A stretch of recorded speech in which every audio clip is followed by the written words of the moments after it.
when we have a health talk, sir. So just a brief idea about that. So our session, as I said, is on CSR policy and implementation, and our Dinesh Singh sir from Director from Coal India is here. We welcome you, sir. And CS Rajiv Goyal, sir, we welcome you also, sir. And Prakash Tiwari, sir, we welcome you here on the dais. And to get the ball rolling, can we ask the first speaker of the day? Yeah.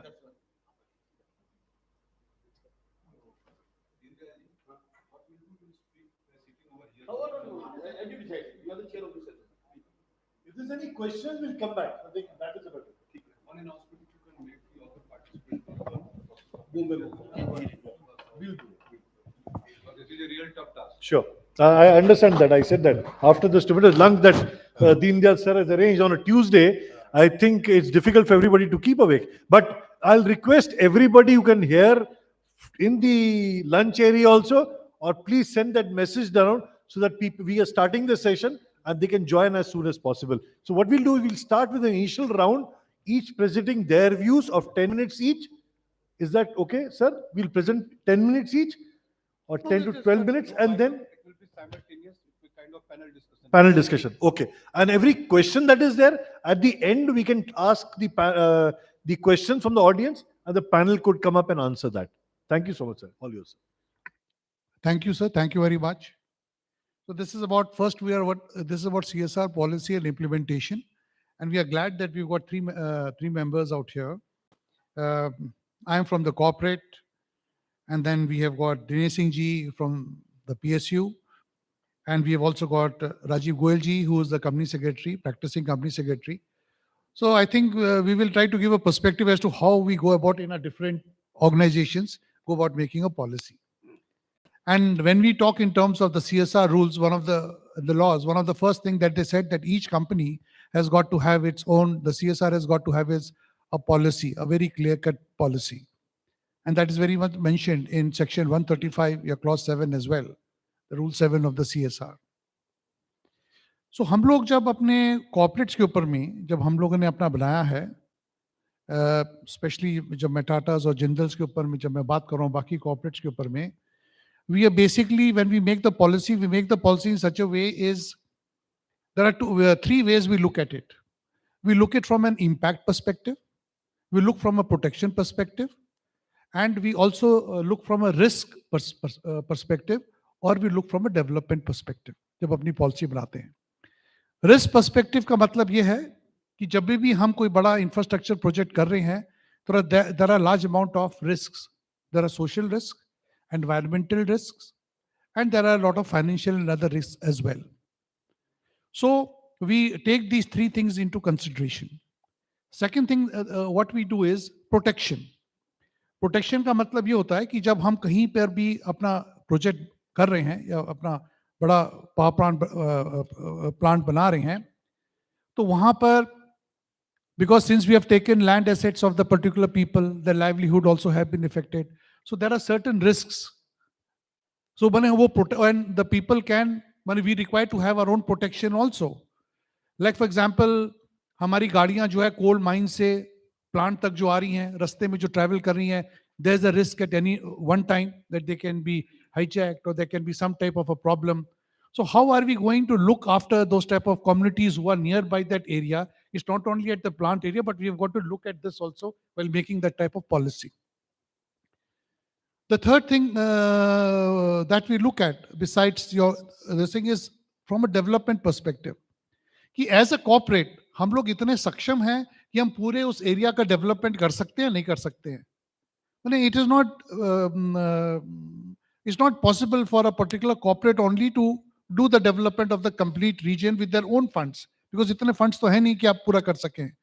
So हम लोगों का वहां पर क्या होता है कि can we develop some type of a project in a project mode, run it in a project mode, and then ensure that the government is able to take over that particular project if we find it successful. For example, Odisha के ऊपर में जब हम लोगों ने जो पहला programme किया, ये लड़कियों, they were very much anemic, and उन anemic के लिए कि we did that type of a particular project, and we came up and did this trials for 5 years, and thereafter it was taken by the government. and how to develop these type of particular project, and then they are taken over by the government.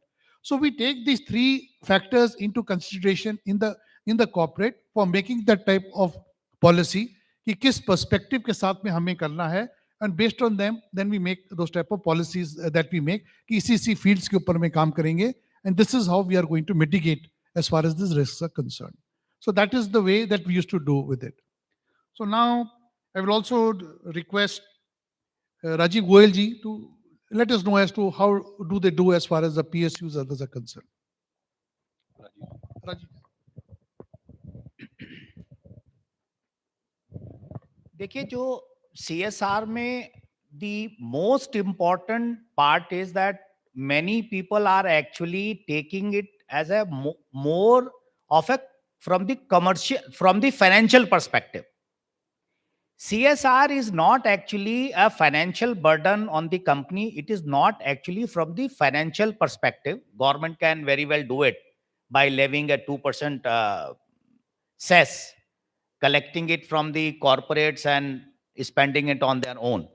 But actually the inherent spirit before this whole CSR is to actually encourage the corporate sector, PSUs and private both, to share their management skills and expertise in taking out that developmental goal which the government has fixed from time to time. That's why I was actually hearing that there were a lot of debate what is the local area and what is not a local area, 10 kilometers and all that.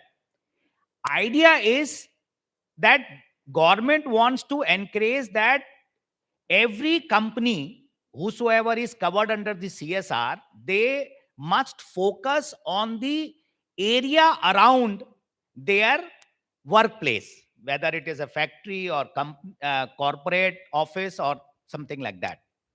Because there was a need that particularly the large projects of PSUs and oil companies and mining, the reach of the government to those remote places is not very significant. So government want to encourage the corporates that they go in those areas where they are working, as Mr. Tiwari has just pointed out, that CSR has to be interwoven with the overall objective of the company. तो जो इन्होंने risk वाली बात की कि मुझे अपने CSR के साथ I have to develop the CSR in such a manner that it actually support my business activity also. You must have heard that now our armed forces are actually encouraging the remote places जहां से बहुत ज्यादा migration हो रहा है. So they are encouraging that certain vocation, they have the livelihood there, local people, so that because it is the eye and ears of the armed forces there. कोई भी अगर intrusion होता है by the enemy forces, so those local people can always, they are the first one to alert the security forces in India. So now they are encouraging that there are means of livelihood for the local people in the remote areas, in the border areas, so that those people are not compelled to migrate to towns and cities. So there is adequate population in those areas. So जब आप CSR policy बना रहे हैं तो आपको ये बहुत ध्यान में रखना है कि see, every commercial organization is not a charitable organization. So whatever CSR you are doing, though it is a charity, but it has to be linked with the business activities of the company. Like in Gujarat, when Narendra Prime Minister was the Chief Minister there of Gujarat, what they have done is they have linked these ITI, Industrial Training Institutes. They have actually encouraged the corporates to adopt. So suppose there is an automobile hub, they encourage that those automobile companies that you go and adopt those ITIs, train the manpower there and employ them. So it is a two-way. local people are getting trained there, and companies are getting local force, employable local force who are ready to deliver. So CSR policy जब आप develop कर रहे हैं तो उसमें ये बात जरूर ध्यान में रखनी है. Mr. Dinesh, you want to add something on to this? Oh, definitely. Thank you, Rajiv ji. Actually, this technical session contains mainly we are having discussion on the formulation of the policy pertaining to CSR, then planning part of it, then implementation part, which happens to be very critical one. And prior to this session, we had discussion on the legal to CSR with respect to Companies Act compliance as per Section 135 and all that. It was very rightly explained by Tiwari sir regarding the policy matter and taken further by Rajiv ji in a rightful direction. See, as I think the participants happen significant number from public sector units, and as introduced by Tiwari sir, I am also presently as independent director on the board of Coal India Limited. So I also see and recognize the contribution of all public sector units in a nation as a whole. That is very significant. And that constitutes CSR also in a very big way. If you look at the functions of management also, that starts from planning and goes up to controlling. And the planning happens to be very key aspect. Our policy and planning is the charter document on the basis of which success of our CSR policies is totally dependent. What I have seen and what I have observed, our policy planning pertaining to CSR of any particular unit, that has to be very comprehensive in nature. It should not be bits and pieces. There are several areas where that can be contributed, areas pertaining to skill development, healthcare, then environmental issues are there, then tribals are there. So if at all our organization is contributing towards a particular sector, so it is my opinion, it is my view, you may differ, what I feel we need to contribute to a particular sector or particular section or part of the society continuous manner until and unless there is a significant improvement and significant achievement of our goal also has taken place. Today we are doing one project, tomorrow another one, and third day another one. So we are not making any significant or real contribution in any of our objectives. That is one thing which I have seen, observed, and raised this point in a multiple forums. And the next thing happens to be as implementation part. Implementation is the key. I believe we all are a very good planner. We're very good when it's come to the speaking. And I've also got some experience in the field of academic as well. I keep on interacting with the students, those who are going MBA. I do take classes pertaining to banking and financial accounting and all that. So what I have observed, we are very good in planning, but as far as the implementation part comes, that is the real challenge. And every time when we are having discussion and taking the progress report, every time we end up the meeting for presenting a plan or course of action which we are going to take in the time to come. But we fail to do the real comparative analysis, what was planned 6 months back and after 6 months, where exactly we are. And that is the key thing, and that is very much relevant in the field of CSR as well. As the question of Coal India is concerned, so we are also contributing very significant amount in CSR on several forums, areas which I have explained to you, that is sustainable environment is there, then education is there. Presently, Tiwari ji also worked with Tata. Tiwari ji, you have worked with Tata also. So in Calcutta, there is a Tata Cancer Hospital. And for all the patients, those who are coming to cancer hospital for getting that treatment for their family members or whatever. So there is a separate parallel building has also been contributed by the funding of Coal India Limited, where all the attendants of the patients are residing over there. And even if patients are getting discharged from the hospital and they have to stay there in Calcutta, say for 10 days or 15 days, it becomes very difficult for them to visit their own place and again visit after 10 days. So those facilities are also being provided. And this we used to visit and see to ourselves. As I told at the very beginning, that before lunch also, key implementation is the key. And this is the thrust of the government also. And it is the responsibility of the organization, those who are contributing towards the particular cause, So we need to ensure that our money was used for a rightful purpose for which it was given. And this practice we are trying our level best to implement in our organization. We at a direct level also visited several CSR projects where the Coal India has funded. So here I'd like to take this further. I'd like to invite Mr. Mehra also to contribute something. Not contribute as such, but I'll get back to you, sir.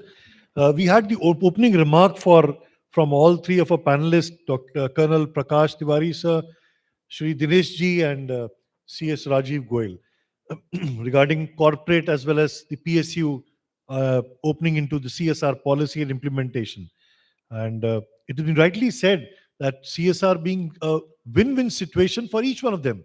The government, it's a win-win to the corporate that is there, and to the implementing thing where it is ultimately going to go. The person at the bottom end of the ladder, the human being or the citizen who's there, who's getting all the policies implemented there. So it's a win-win for all of them. I think that is the beauty about a CSR, and the policy and implementation should be the perfect one. Is there any questions to the panel before we come on to the next one? Any questions on the panel, to the panel, please? Yeah, we can have one. I just want to just say one more thing. Just try to understand as to how we are doing it, like in Tata's and others. Tata's has got a large number of companies. Tata Power, Tata Motors, Tata this thing. Each of them has got a CSR department. The CSR department of these companies are only meant for the policy and for making the plans. That's all. Each of these companies have got their own trusts. So when you talk in terms of Tata Chemical, it is TCRDS, Tata Chemical Rural Development Society. Tata Power has got Tata Power Community Development Trust, Tata Steel, TSRDS. Every one of them have got their own trust through which we do. And these are the ones which become the implementing agency. So what happens is, हम CSR के अंदर में, as the head of CSR, I sit in the board itself. I'm only involved at the corporate level for making the policies, for telling them whether this particular project is going to come up here or not, what are the risks involved, making the strategies, linking it to the risks, to everything. That is only what, as a head of CSR, you are doing it. The trust is the one. It is something like a boxer has wearing a boxing gloves. So जो पहला वाला जो box पड़ता है, it should not go directly to the company. The first layer of our risk is handled by the trusts. After it is handled by the trust, thereafter it comes into the corporate level. And from the corporate level, thereafter it goes into the Tata Trust. We've got Dorabji Tata Trust, we've got SRTT and others, where we are doing projects in a big way. The cancer hospital that he's talking about, spend more than 600 crores in these type of cancer hospitals, where all our corporates and others do together. So we've got something known as a flagship program, and we've got an umbrella program. A flagship program, we have taken ki, okay, hum log pura hospitals banayenge, so make the best of hospitals in the country. That is a flagship program. All the corporates are also going to do. CSR ke andar mein jo kaam karna hai, that the CSR heads will do through the particular trust that we are doing. So that is the way the whole mechanism goes, and all our processes and everything is based on these type of mechanisms. So इसलिए क्योंकि now if we are going to do on a development mode, just as I told you, we cannot do the development of the whole region. That development can only be done by the trust, by the Tata Development Trust. Like when I talk in terms of SRTT and all of them, ये कर सकते हैं. At the corporate level, I have got to work with the government, and I have got to converge my programs with the government programs in order to have those type of reach. जैसे हम लोग भारत स्वच्छ अभियान जो था, तो we have got to converge our particular program with the Bharat Swachh program, जिसके ऊपर में we coordinate with the UN agencies, we coordinate with the district administration, we coordinate with the panchayats, और पूरा का पूरा funding goes to this particular place, so that at the village level or at the block level, if they got 10 rupees, we try to give 40 rupees from our side. That is what is a convergence. They get something from there. And that is the way we are able to do the development of this particular area, which is done through this particular foundation. So this is how the whole thing is made. Each and everything, there are certain protocols, and there are certain indicators. So when we talk in terms of indicators, these indicators are drawn in terms of the ESG, the environmental, social, and governance indicators. and everything is measured as per the indicator. So for me, when I go to the board, मेरा एक ही चीज होता है वहां पर. My interview is only for 5 minutes every month. Mr. Ratan Tata साहब is also sitting there. वहां पर एक रेड, ग्रीन और ब्लू होता है. एक फैक्ट्री के ऊपर में अगर मेरी स्ट्राइक हो गई, they say, what is your point? He says, your CSR is not effective. Why did the strike take place out here? They don't ask me what programs I'm doing. They don't ask me what money I'm spending.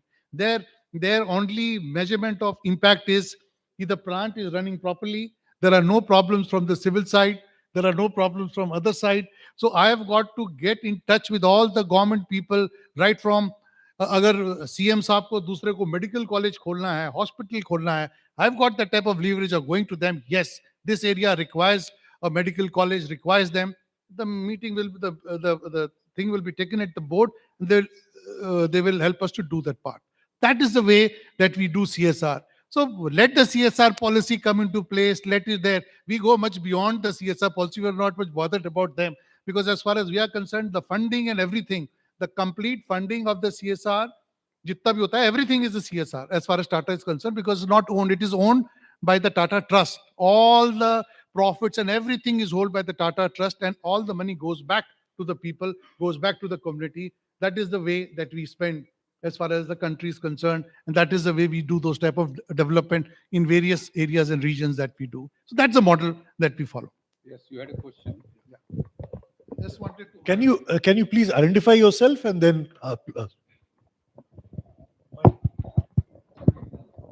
whom all the panelists you will address your question also, I think. Sir, it is not specific to anyone.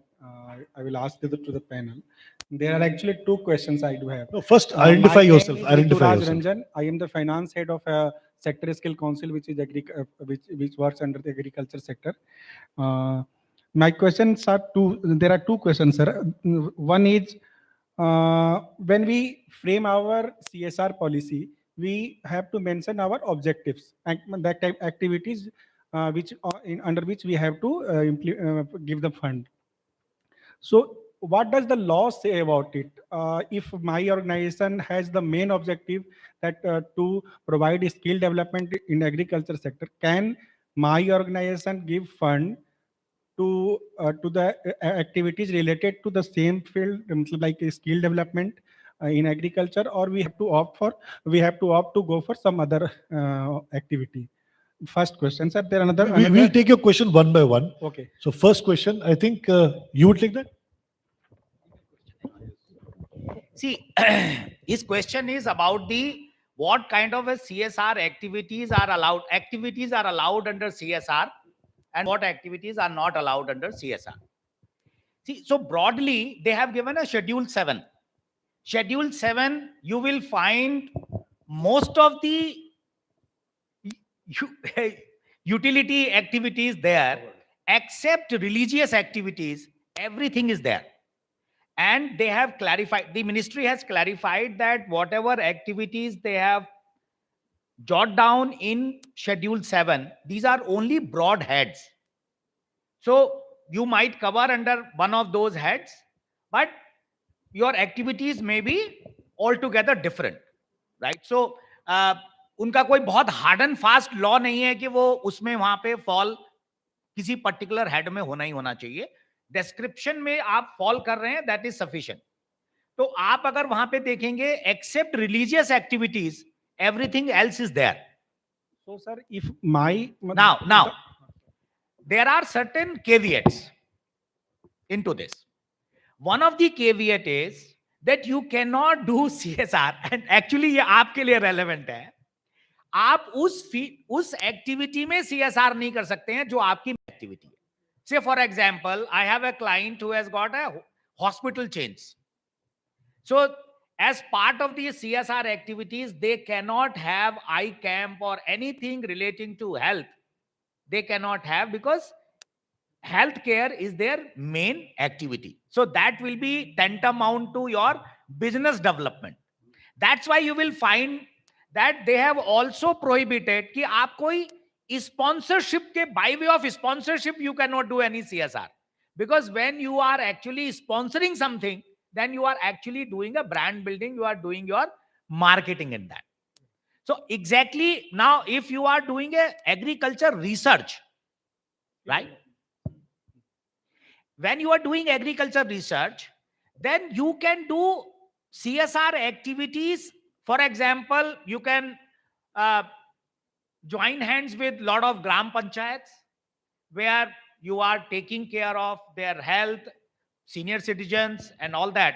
Even for nobody stops you, to my mind, for the to improve the health of the soil or anything relating to that.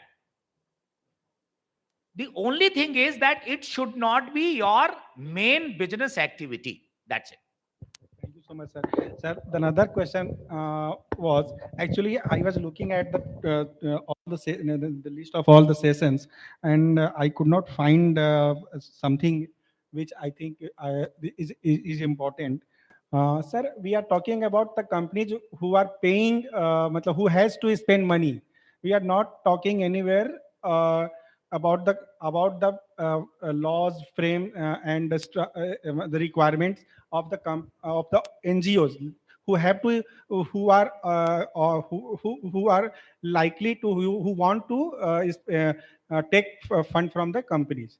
So No, can, there are regulations on that also. Yes. You see, actually now you are talking about the implementing agency, correct. right? So CSR may they have given different choices.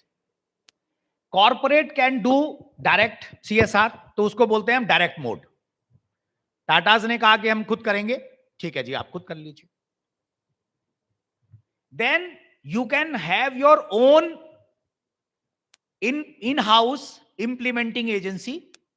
तो उन्होंने 3 choice दिया. Section 8 company, that mean charitable non profit company. पहले section 25 होता था वो पुराने companies act में. Section 8 company, a public trust or a society which is registered under Income Tax Act 80G and 12, right?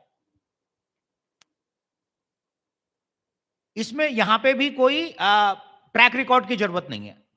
They have also allowed that you can promote these any of these three kind of entities in by joining hands of other corporates also. So there is no problem.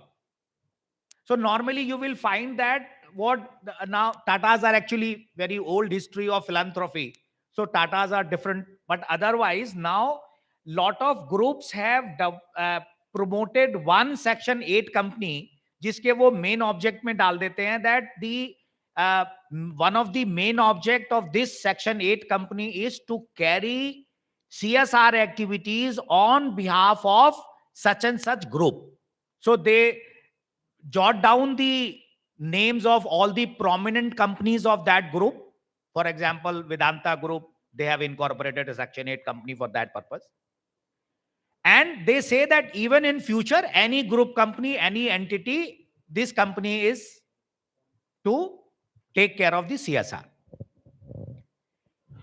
More than one group's industrial group, corporate groups can also join hand to jointly promote one of these section 8 or public trust or society. So this is second. Third is you can route your CSR through any entity which is promoted by any central government or state government. That is the third. Fourth agency, implementing agency, is that any entity which is formed and incorporated under any act of parliament, right? So like ICAI, ICSI, they are all institutes. They are all formed under a specific act of parliament. Then any third, this kind of entity, which has got 3 years track record in that specific activity. तो अगर आप third party से, देखिए central government state government कर रहे हैं तब problem नहीं है. आप स्पेसिफिक एक्ट ऑफ पार्लियामेंट में कोई एक्टिविटी फॉर्म हुई, वहां पे भी कोई प्रॉब्लम नहीं है. लेकिन अगर कोई थर्ड पार्टी एनजीओ है तो उसको 3 साल का स्पेसिफिक ट्रैक रिकॉर्ड होना चाहिए in that kind of activity Sir, implementation. is it there in the law? It is very much in the law. 3 साल वाला. 3 साल वाला रूल्स में है. जो CSR पॉलिसी रूल्स है वो रूल के अंदर 3 साल का लॉ है. इसीलिए उन्होंने उसको रजिस्ट्रेशन भी कर दिया कि द मोमेंट अगर आप डायरेक्ट मोड में हैं तब तो प्रॉब्लम नहीं है. अगर आप किसी भी इंप्लीमेंटिंग एजेंसी के थ्रू काम कर रहे हैं, चाहे वो आपकी अपनी है, गवर्नमेंट की है या third party NGO, then it has to be registered with MCA, ministry of corporate affairs. Sir लेकिन अगर उसको कहीं से कोई तो प्रोजेक्ट जैसे मिलेगा मैंने नहीं, फॉर एग्जांपल आप मिड डे मील का कोई अगर प्रोग्राम कर रहे हैं तो अब आपको अक्षय पात्र आपने लिया तो अक्षय पात्र is having the track record of 3 years, तो वहां वो कर सकते हैं आप. लेकिन आपने कोई ऐसा एनजीओ लिया जिसको 3 साल का नहीं है तो आप उससे नहीं करा सकते. तो अगर जब तक किसी को कहीं कोई काम करने के लिए मिलेगा नहीं तो वो 3 साल तक उसको एक्सपीरियंस कैसे मिलेगा?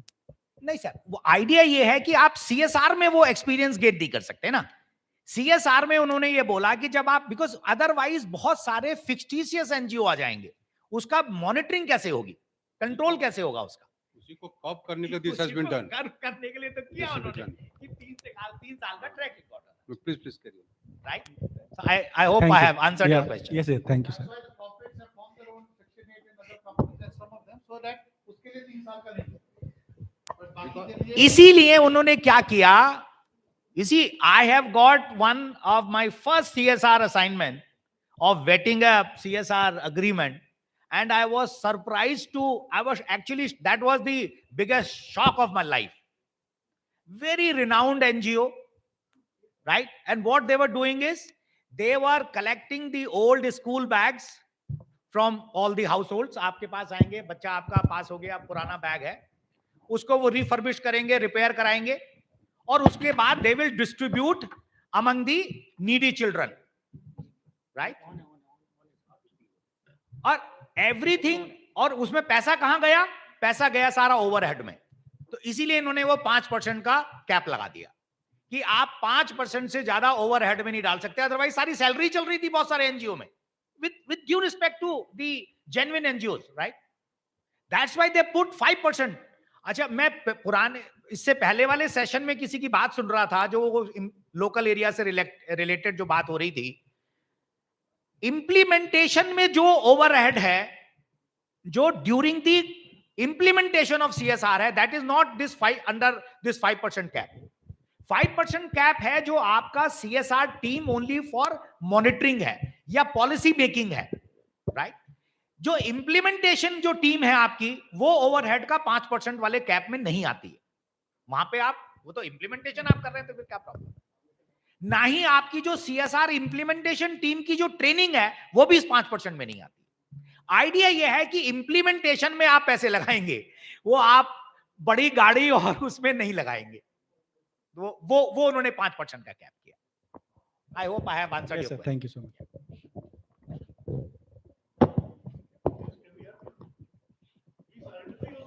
Yeah, my name is Saiba Vij. I'm from Kaushal Ajivika. From? So my question is, like my sir said that Tata has his own trust under which they have established a hospital. So treatment of employees, Tata employees or their relatives, wouldn't be that covered under staff welfare or staff benefits? That will not. Hello. See, as far as your Tata Trust is concerned, it's a separate agency. Your each Any other- employees, it's a kind of implementation Yeah, agency no, no. only. each of the companies that we've got, like Tata Power, Tata Motors, they have got their own separate this Yeah. thing. So I've just taken an example of Yeah. Tata. Other than Tata, also if a Other- company is दूसरा है. company, देखिए, if a company is जो मैं वो uh, बता देता हूँ, ये yeah. लीगल क्वेश्चन है एक्चुअली. देखिए, CSR में फिर वही बात आ गई कि what is not allowed. right. So if you are doing any activity for the exclusive benefit of your employees and their families, that will not be treated as CSR activity. The ultimate Let me- objective was let not me that. complete. Let but me complete. Actually, the Let me expenses have complete. been done. Let me complete. So it should not be for the exclusive benefit of employees and their family members. So you have actually built a hospital which is exclusively for the employees and their family members. It is not be treated, not allowed as a CSR expense. But Tata's or any corporate is running a charitable dispensary or hospital where all public section is allowed, and as part of the public section, some of the employees and their family members are also getting treated free of cost or at the reduced price, subsidized price, that is not a bar on that. Because you see, it is not for the exclusive use of the employees. आपने free vaccination किया, Covid vaccination किया, अब उसमें कुछ आपके employ के family members भी आ गए, fine. It is not for exclusively for the family members. आपने कंपनी के अंदर एम्प्लॉयज और उनके फैमिली मेंबर्स के लिए आप लगाओगे, वो सीएसआर एक्टिविटी नहीं है. लेकिन आपने बाहर लगाया वेयर एवरीबॉडी इज अलाउड, और उसमें फैमिली मेंबर या कुछ एम्प्लॉयज भी आ गए, तो वहां प्रॉब्लम नहीं. Sir, just, I think this activity is permitted is in the next session. I think we should not go into the next session point of view. Our thing is limited to CSR policy and implementation. But since she had raised that question, I think we'll limit there. We should not go into the other man's. Yeah, but that Pardon. policy and implementation that we said, see, as far as we are concerned, the Tata Trust are totally separate. We cannot even give the funding. The only directions come from the top.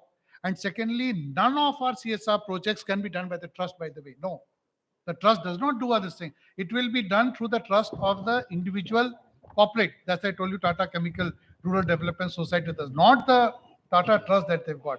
They are only into big projects. Like I told you, cancer, like I told you, जैसे टेरी जो बनाया हुआ है, test बनाया हुआ है, colleges बनाए हुए हैं. They are only into these big type of projects, into development of rural sports, other things. So we don't have anything to do with them. It's a separate entity by itself. So that is the way they have differentiated. We need to look the Tata Group in a different manner altogether. To best of my understanding, in our country, this is the only private sector company which I treat as a 100% professional organization. Number one. Number two, the kind of social activity which these organizations are carrying, that is hats off to them, and they are playing it at a very big and very large level. That's why they have developed a separate trust by separate companies to be effective implementing agencies. As far as other PSUs and other private sectors are concerned, contribution of public sector banks, public sector units and public sector banks is immense. As raised by the question by the gentleman, I could not recall his name, NGO and all that. We all know it very well. Ki in order to curb the fake NGOs, several initiatives or action has been taken by the government of India. On a similar line, if you see, more than lakhs of shell companies were also closed down to mitigate, to make it deterrent for other people. What happens whenever we are reading law or some legal framework, we need to understand the intention of the law. That is very important. Sometimes what happens ki prima facie, if you read a particular section in isolation, that may give you the misleading result. But act has to be in alignment with the rule and all that. That is the point which you are raising. So what was made very clear by him.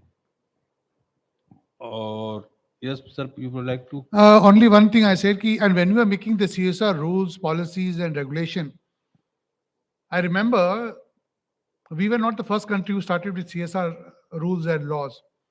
2008, I was called to Jakarta in Indonesia, where they were the first country in the world to start with the CSR rules and law.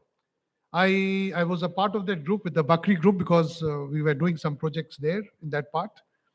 And 2 years again, they again called me as a keynote speaker to tell them how they can come out of the CSR. Within 2 years, the whole thing went for a 6 because most of the rules and other things were not in place. They made the CSR policies were not in place, and they were trying to come out of it. So what I'm saying is, as of now, at least in our country, we learn through all these type of experiences. We had been doing it from the very beginning, and slowly and steadily now you see the rules are further getting strengthened. So ye jitne bhi the, carry forward, not spending. So being a part of some of these discussions which take place over a period of time, the rules are getting matured. They are there, and I'm very sure they are becoming stronger and stronger day by day. So I think it is coming up in that. So thank you, sir. So I would can like we? to add one more thing into this. You see, CSR is a evolving concept. तो basically क्या था, ये companies act 2013 में जब 1 अप्रैल 2014 को ये implement हुआ CSR for the first time, so it was actually a soft launch. Government didn't want to push through to the corporates because they were having lot of resistance, because 2% एक financial burden तो है ही है ना on the corporates. So it is actually evolving. और आप देखेंगे कि जो 22nd January 2021 को जो last amendment आया, that was the major amendment, and they have actually, it has changed the whole face of CSR after this amendment. So it is actually a evolving thing, जैसे तिवारी जी बोल रहे हैं. Yes, that's very, very right. So I think we made the ball rolling at the CSR policy and implementation. So after we had the policies of each company into place and implementation we decided upon, what is the composition of CSR committee and the role of the board of directors?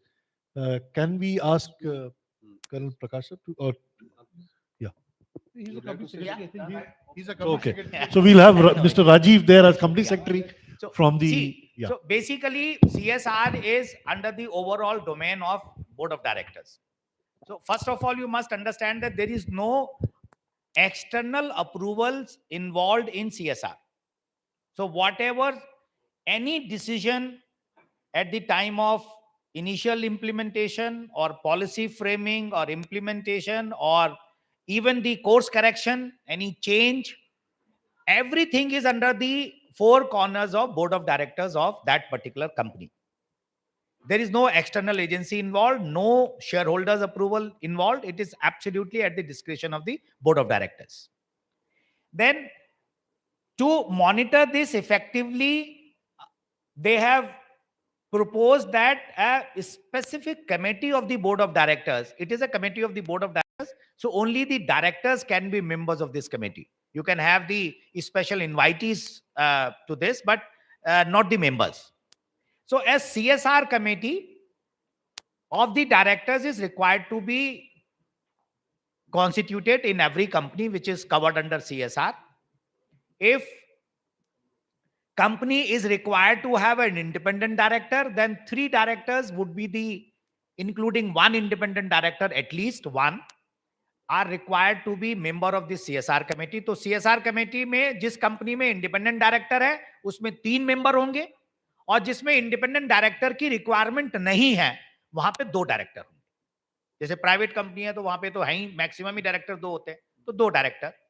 Even in public limited company where independent director is not required to be appointed, unlisted companies में नहीं है requirement, छोटी public limited companies में, so there are only 2 directors are required under CSR committee.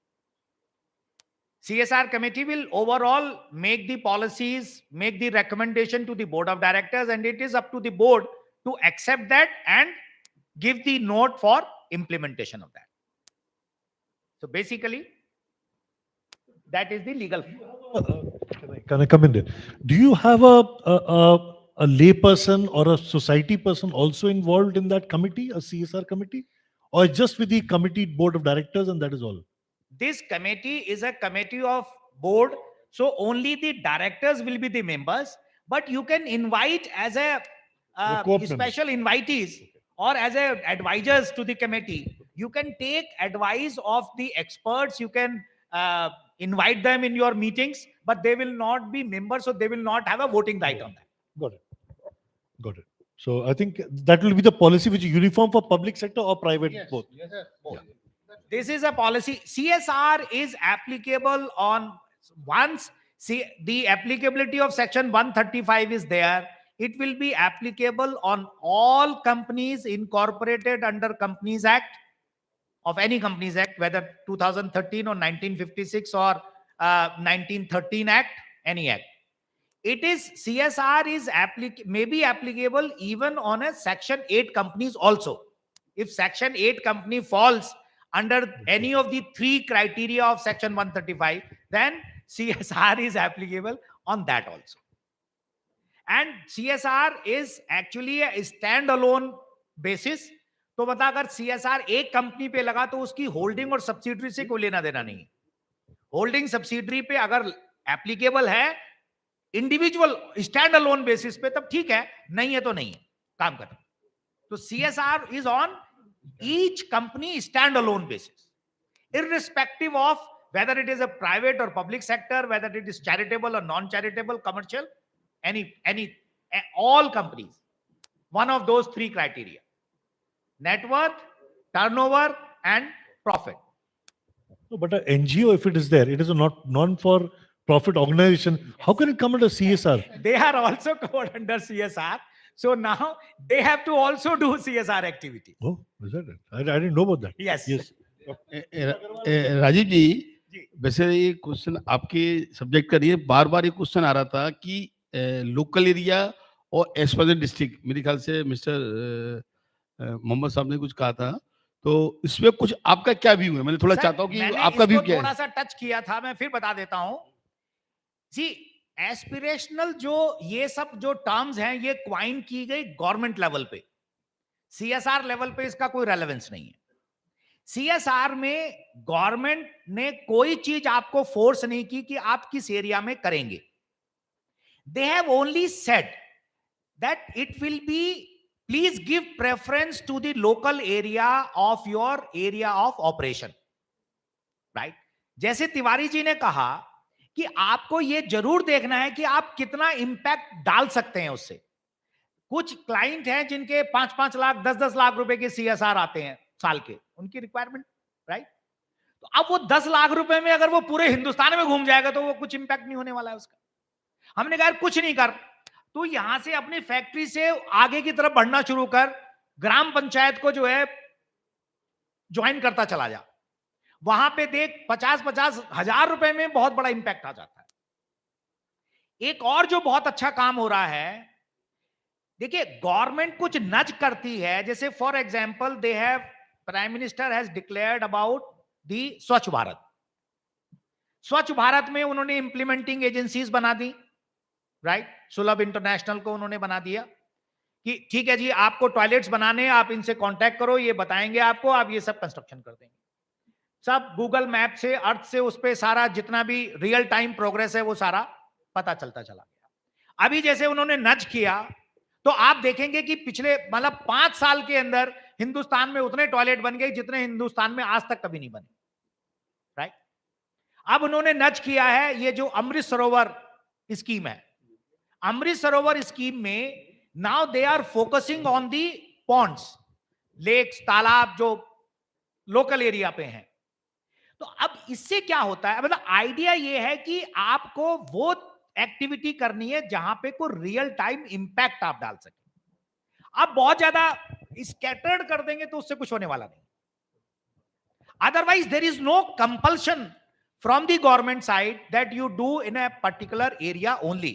बहुत सारी activities हैं जो national level पे हैं, बहुत सारी आपको स्पोर्ट्स में तो उन्होंने इंटरनेशनल एक्टिविटी भी अलाउ कर दी है for the training of the sports persons who represents India at the national और इंटरनेशनल लेवल और state at the national level. You can get them trained. अभी उड़ीसा में नवीन पटनायक ने किया ना बहुत बड़ा काम, ये जो हॉकी टीम अभी जीत के आई, so they have got it trained actually. So area पे will be determined the what impact you would like to have, which is very very important of your policy framing कि आप क्या impact चाहते हैं at the end of the day।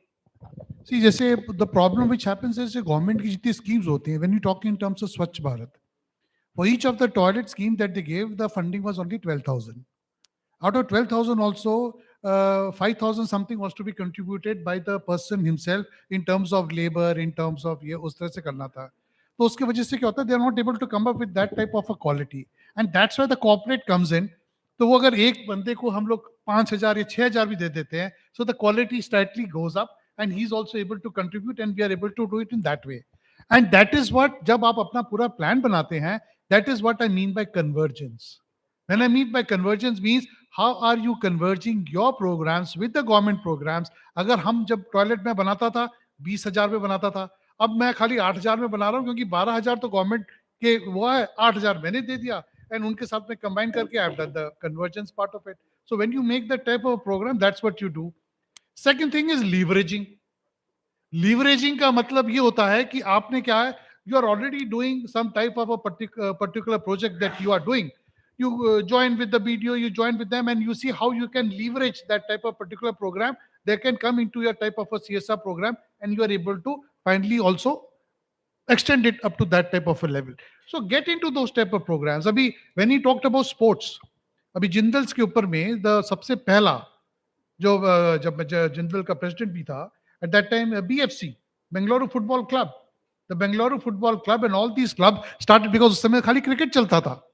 Cricket के बाद में the football clubs that came up, and when you go towards the south, and now the biggest sports academy जो Olympians के लिए बनाई है, which, that we have made in Hampi in that place, and this spent 350 crores on this. But that is the best academy for all the Olympians, and that is the amount of money is being spent, and we nurture these talents right from the very beginning. हम इनको nurture करके जो अपने best होते हैं, so like that Tatas have got a different model. जब मैं जिंदल्स में था, it was a different type of a model. So all the corporates have formed. So it is very important for you to develop that type of a framework, to develop that model. And that's why you have to go to various countries and other places, and you have got to find which is the best model that is working here, which is the best model that can happen, and how I can thereafter implement them. And that is the way that you will be able to do CSR, the level at which the government is thinking, and then we are able to converge into that program. Thank you, Colonel Tiwari, sir. I think from the audience now, is there any other questions on this part of implementation of policy and the composition of a CSR committee? Can we have any questions from the audience to the panel? Okay. So I hope nobody's sleeping here and we are all attentive to it. Doctor साहब, मैं एक चीज जरूर कहना चाहूंगा कि मैंने कई कार्यक्रम किए, लेकिन जितनी ऑडियंस आफ्टर लंच अभी बैठी है मैंने कभी नहीं देखी अपनी. तो मैं चाहूंगा एक बार क्लैपिंग होनी चाहिए आप लोगों के लिए. आप लोग बैठे हैं, मैं आपके लिए बहुत बहुत आभार व्यक्त करता हूं कि आप वास्तव में यू आर एक्टिव पार्टिसिपेंट के लिए आपको बहुत कोई भी क्वेश्चन है, हमारे भी कंपनी सेक्रेटरी राजीव जी हैं, अगर इससे भी रिलेटेड कोई और अदर क्वेश्चन नहीं है आप पूछ सकते हैं. ये ओपन सेशन में चाहूंगा राजीव जी आप जवाब दे देंगे. राजीव जी बहुत एक्सपर्ट है कंपनी सेक्रेटरी में, इंसाइक्लोपीडिया. तो मैं चाहूंगा कि जो भी क्वेश्चन आप उधर Yeah, please identify yourself and then the question, right? Encyclopedia sir के लिए क्वेश्चन है. सर ने कहा section 8 companies, NGO, trust, society should have 12A ATG and should have a track record. But can any PSUs, because there are number of PSUs which are specific working in special field, like Central Electronics Limited in solar lighting, like Adsel India in education, and there are Rajasthan Electronic Limited in electric sector. So can one PSU give directly to PSU, but PSU don't have these type of documents? Is it possible? No, it is not possible. Is it not possible? No, it is not possible. You cannot implement the CSR through a commercial organization. PSU is a commercial organization. PSU is a commercial organization. But sir, collaboration. There are, with see, PSU. ना मैं वो बताया ना, उसमें एक उन्होंने जो option दिया हुआ है, there are certain agencies promoted by central government and state governments, तो आप उनके थ्रू कर सकते हैं. जैसे for example CSIR, right, industrial research institutes हैं, ये सब है, इनके थ्रू आप कर सकते हैं, but not through any commercial organisation. क्योंकि सर पीएसयू को ये सर्टिफिकेशन इशू हो गई नहीं, ये एमसीए रजिस्ट्रेशन 12 ATG और ये मैंडेटरी डॉक्यूमेंट. नहीं सर, एक्चुअली एमसीए में जो रजिस्टर, आप मेरी बात एक और समझे, एमसीए कोई अप्रूवल नहीं दे रहा है, बट वो राइट, वो खाली रजिस्ट्रेशन है इम्प्लीमेंटिंग एजेंसी का. तो सर उसमें तो डॉक्यूमेंटेशन प्रूफ होता है ना, ट्रैक रिकॉर्ड, ये वो सारी ठीक चीजें है. सबमिट होती हैं. जैसे मैं किसी पीएसयू की बात कर रहा हूँ, हम डायरेक्टली पीएसयू को नहीं दे सकते. क्यों नहीं दे सकते? क्योंकि उसको ये सर्टिफिकेशन मिलेंगे नहीं. नहीं सर, आप एक और बात समझे ना प्लीज. जो उसकी इनहेरेंट स्पिरिट है, इनहेरेंट स्पिरिट ये है कि जो इंप्लीमेंटिंग एजेंसी है, that implementing agency is not a commercial, is not working on a commercial basis, on a profitable basis. It has to be a non-profit organization. That is the inherent spirit. Government agency को दे सकते हैं, जैसे suppose government agency को दे सकते हैं, because government agency, it is government is, मतलब government को ये नहीं माना जाता कि वो कमर्शियल मतलब ऑब्जेक्टिव के लिए काम कर रही है. Suppose installation of hand pump, solar light, it can be given to the local government agency. Yes. जो Yes. जल विभाग वगैरह होते हैं, Yes. उनको Yes. पीएसयू को नहीं दे सकते. पीएसयू को नहीं दे सकते. लेकिन कोई प्राइवेट कंपनी है सोलर लाइट्स लगानी है कहीं पे, वो बनाती है, वो अपना कमर्शियल बिजनेस भी कर रही है, तो क्या उनको उसके CSR मंच में रजिस्ट्रेशन? नहीं नहीं सर, आप थोड़ा सा कुछ कंफ्यूज हो रहे हैं, मेरी बात आप समझिए। फॉर एग्जाम्पल, आप एक ऑर्गेनाइजेशन, कमर्शियल ऑर्गेनाइजेशन है जो CSR में कवर हो गया सेक्शन 135 में। अब now you want to do it directly, तो आप डायरेक्टली देके किसी सोलर एजेंसी से, सोलर वाली कंपनी से आप उसकी फिटिंग तो करा ही सकते हैं ना, उसमें कहां प्रॉब्लम है? But you are doing it directly. आप उसको इंप्लीमेंटिंग एजेंसी नहीं बना रहे हैं, आपने उससे खरीदा, उसकी फिटिंग चार्जेस दे दिए और उसने बिलिंग डायरेक्टली आपको कर दी, काम खत्म हो गया। तो उसमें कोई सुनिए, तो उसमें सुनिए, मैं बता देता हूं फर्क क्या हुआ। फर्क ये हुआ कि आपने जो भी उसको पेमेंट किया towards the product and services. Implementation आपके अपने सुपरविजन में हुई, उसका पेमेंट आपने डायरेक्टली उसको किया, उसके पास आपने पेमेंट छोड़ा नहीं, वो इंप्लीमेंटिंग एजेंसी नहीं है, उसके ऑप्शन पे आपने फंड नहीं छोड़ दिया। तो you can always do it yourself. Government is not forcing that you have to involve a third party implementing agency.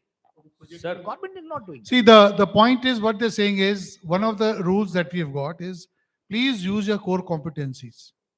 So each of the corporates have got their own core competencies. Like for example, the Tata BP Solar, which are there. So for me, what is the type of CSR I should do? My core competency is solar. My core competency is that. तो मैं जितने भी अपने CSR projects दूसरा जो conceive करूंगा would be in those type of fields and in those type of electrification, because that is where my core competencies lie. So that's why when you are making your type of policies, others also, please put that वहां in. पीछे I think what I understood was, sir, like Tata's has made their own CSR NGO type of work where each of the corporates provides the CSR funds and becomes the implementing agency. Also, the public sector could be Coal India, where they have various organizations under it, could be ECL, BCL, SCL. So they could have CSR funds from there each into a common pool, and then it could become an implementing agency. What, Mr. Mohammed, that is the question? उनका वो question नहीं था actually. Sir जैसे sir board member में भी रहे हैं, तो बोर्ड मेंबर में जब हम किसी प्रोजेक्ट को CSR कमेटी में ले जाते हैं, उसका प्रोजेक्ट का नाम होता है, उसकी इम्प्लीमेंटिंग एजेंसी, उसका अमाउंट होता है। तो मेरा क्वेश्चन ये है कि वहाँ पे अगर हमको किसी PSU ने प्रपोजल दिया है, जैसे सेंट्रल इलेक्ट्रॉनिक्स, तो हम वहाँ पे नेम ऑफ इम्प्लीमेंटिंग एजेंसी क्या अप्रूव कराएंगे? It would be the PSU who will be the funding agency और the PSU who will be the implementing agency? Sir, may I help in this Yes, question? You cannot appoint an PSU to be an implementing agency. Me as a funding PSU, Yes. I can write my name as a implementing agency. Implementing agency आपने decide कर दी कि ये आप खुद implement कर रहे हैं या किसी से करवाएंगे? I am directly third party implementing से through कराएंगे। myself because PSU ने प्रपोजल दिया, PSU से नहीं करा सकते, क्योंकि PSU के मेरा क्वेश्चन सर ये है कि हम डायरेक्टली करा सकते हैं, ये रूल में लिखा हुआ है PSU can do directly it. करा सकते हैं। You are working in which PSU? I am working in Rights limited. Rights. Suppose Rights want to take a CSR project, जी sir, and Rights is going to conduct it, implement it directly. Directly. Right can move away, nobody can stop. But if Right want to going to appoint other PSU to implement Right's CSR project, that is not allowed as per, right? That is not allowed. Is it clear? It is clear, that means board में sir हमको implementing agency में rights limited directly लिखवाना होगा। Okay. So next, I think question we have from you, sir. Identify yourself and the question then. Hi, everyone, esteemed panel. My name is Avin Gupta. I'm from Net Fertilizer Limited. NFL. So we also a PSU. I've been seeing that sir having lot of questions implementing all those. So I have very least experience, but I have been very thorough regarding these rules and regulations. So sorry to Rajiv sir, but there is a provision and rule which says that we itself, as everyone is talking, that we can implement a project by itself. We can collaborate with other PSUs or other companies also in implementing a CSR project. So therefore, in that case, both the companies have to report that CSR activity individually in their CSR board report. So I want to give an example that a project we have done in past, and everyone can do in future also regarding his queries especially. We have done a project with Cotton Corporation of India. We sell cotton plucking machine to farmers, donated cotton plucking machines to farmers, where half the expenditures were taken by CCI and half by NFL.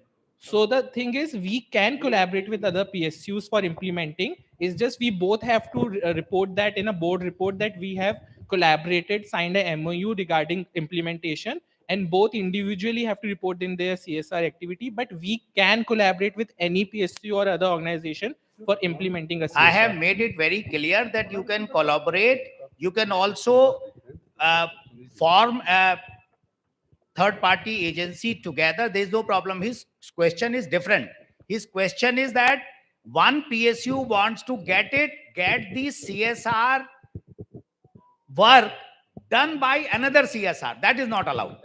Right? That is not a collaboration. That is implementation of one company's CSR by another company. That is not allowed. No, so that way No, that is not allowed. See, that is what you are talking is different. I have See- made it very clear. See what the way that you are talking, say, for example, Jamshedpur. Jamshedpur, small town, but there are so many companies, but we've got only one health project. Now, in that one health project, it's 100 crores. All the Tata companies come together from the CSR. We're doing this type of project in a collaborative mode. Everybody is contributing money. That's not a problem. That is permitted. So that can be done. So what happens? The impact is much more. The funds are much more. You are able to do it in that collaborative mode. But yes, one PSU, you cannot, one PSU can do for the इधर others. They can दीजिए।